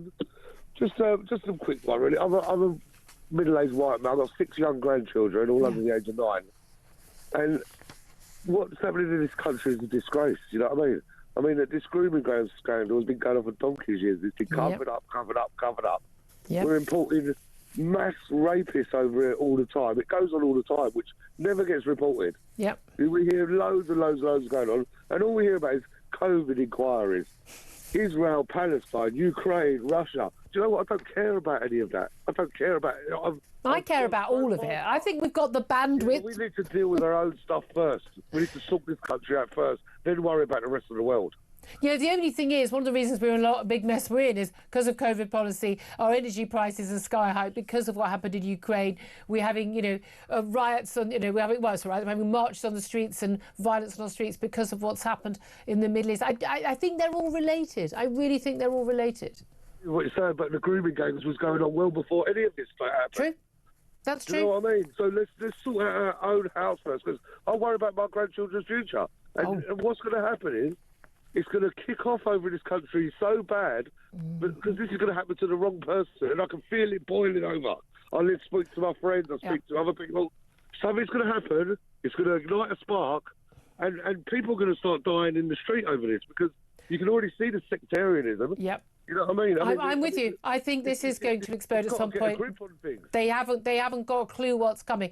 I want us to always resolve things with words and through the ballot box, but I really don't think that the people who've been in charge the last few years and currently have a clue what us ordinary people are thinking. Michael, thank you for that. I appreciate that. Got a few messages I want to read out. Isla says, I know the perfect people to head up this inquiry, Maggie Oliver and Peter Blexley. Yeah, absolutely, take both of those. Lorraine says, didn't we all expect this was all going to be damage control? Talking about the grooming gangs inquiry, a cover-up of the cover-up. But those survivors who courageously took the decision to put themselves through even more trauma by actively engaging are the only ones that count. And yet again, Britain has let them down. Peter says they're protecting their own. If the truth comes out, it seems like a lot of Labour councillors, police and any other abuser will face prison, and rightly so. And Michael says the establishment is doing its best to keep the truth suppressed. And Christian says, if this isn't looked at properly and really investigated in depth, it will solve nothing. The public knows what went on. Community tensions will only rise with every future case. Treat it like a cancer. Cut it out now before it's too late. I mean, couldn't agree with all of that more. Could you, Philip? No, not in the slightest. And unfortunately, it's not just in this area. It's across government as well. I've been involved in some issues that have gone through the Ministry of Defence with things that are there, and the reports that have come out of the Ministry of Defence have all been cover-up. It's all been trying to protect the government department. And it's always the cover-up that gets you in trouble. Than the victim, and they always attack the victims. And that's the absolutely. Well, let's talk about victims. Victims of Boris Johnson. He's giving evidence to the COVID inquiry, and just making my blood boil today, I have to say, about this is particularly the part of the COVID inquiry looking into the impact on children and their schooling, their physical and mental impact. Caroline is in London and wants to have her say. Hi, Caroline. Julia, hi. Okay, I'll be as quick as I can. When you were speaking, I had to pull my car over because my blood was just literally going through the roof. I had a bit of a rant earlier, if you're tuning in, about how you don't hate Boris Johnson enough. Well, I'd like to add to that rant, okay? We are being run, and we have been for a long time, by criminals. And they hide behind that being an MP, a judge, a police officer. We are literally being run by criminals. We have Sadiq Khan, who's lied all this way about the grooming gangs in London. The Labour Party are lying about doing an inquiry. They have got no intention. We are being lied about. Mandelson is still getting his £174,000 pension. We're being lied about Starmer, the people that Starmer protected before he became PM, terrorists. I mean, I could write a book, and you could who do you mean by write that? 3 books.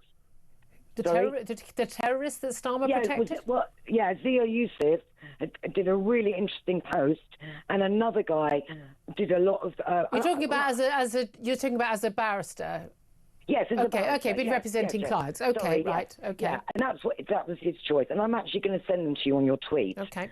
If I may. Yeah. We are literally being run by criminals, and we are being literally treated worse than slaves. When are you and me and the British going to say no more? We're not paying any tax until this country has been cleaned up. These grooming gangs is beyond. I don't have words. I've got no children. I've got a niece. It is so thick and so dark, and I don't even think even Maggie Oliver knows the depth of it. Yeah. I think it's so deep. And it's disgusting, and I'm ashamed to be British. I know, it is just extraordinary that it's gone on for so long and they're still trying to cover it up. Caroline, I can feel the anger, I feel your pain. Caroline, thank you for that. 12:49 is time to take a quick break. Then we're going to talk to anti-lockdown campaigner James Melville about what Boris Johnson, our dear former leader, has been telling us at the COVID inquiry. I'm going to guess it's all porky pies. Same as usual. This is Talk.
And as you raise your gun to protect yourself or the people that are in the vicinity, you're worried that you're going to spend 3 to 5 years being investigated and ultimately being taken from your family and thrown in prison. It's a complete joke.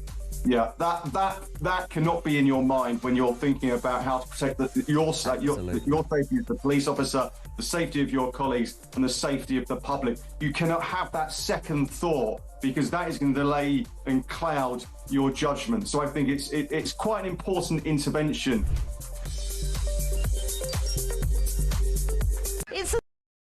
Across the UK, on DAB+, on your smart speaker, on your smart TV, and on your side.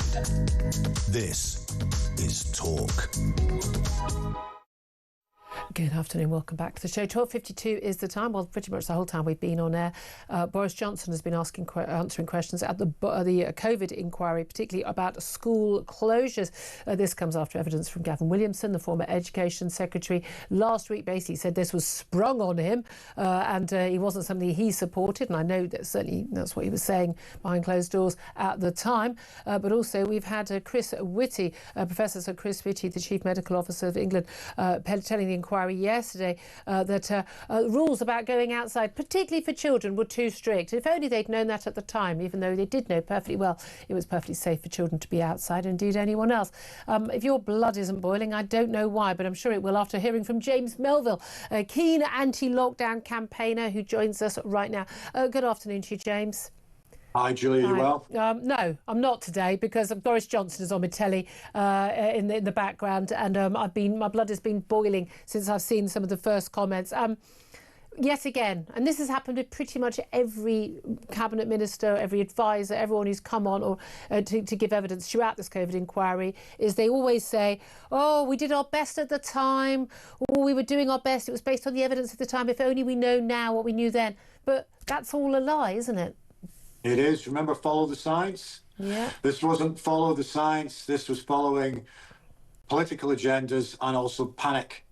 And many of us warned about this back in the time on a number of different fronts about collateral damages, of which mental health was front and centre of that. In particular, you did it, I did it. We were focusing on the welfare of children a lot.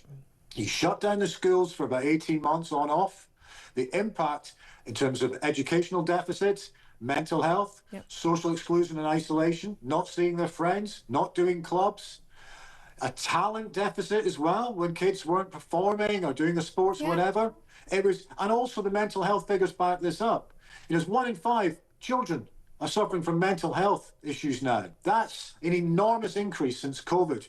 And we warned about this, and we were accused of being cranks and conspiracy theorists for pointing out the obvious on the most humane aspect, the welfare of children, and with the most inhumane response. And it's very easy for the likes of Whitty and Johnson to go a little bit mea culpa and say, well, you know, we've maybe got that wrong. That's not good enough. Too little, too late. Absolutely. And there's a generation of kids who have paid the price for this, and in some ways will never recover. There's the economy, the cost of living crisis and so on, but the welfare of the kids is one of the most inhumane aspects of that entire Well, Boris nonsense. Johnson, I mean, I could cry even hearing it, what you're saying, but what Boris Johnson said, children paid a huge price to protect society. What sort of society asks children to pay the price to save some people in their 80s and 90s? I had family members who were being, supposed to be protected. My former GP mother who was saying, among others, I don't want to be protected, thank you very much. And those people could have stayed in and been protected without any child missing school. And you know as well as I do, we have a controlled scientific experiment.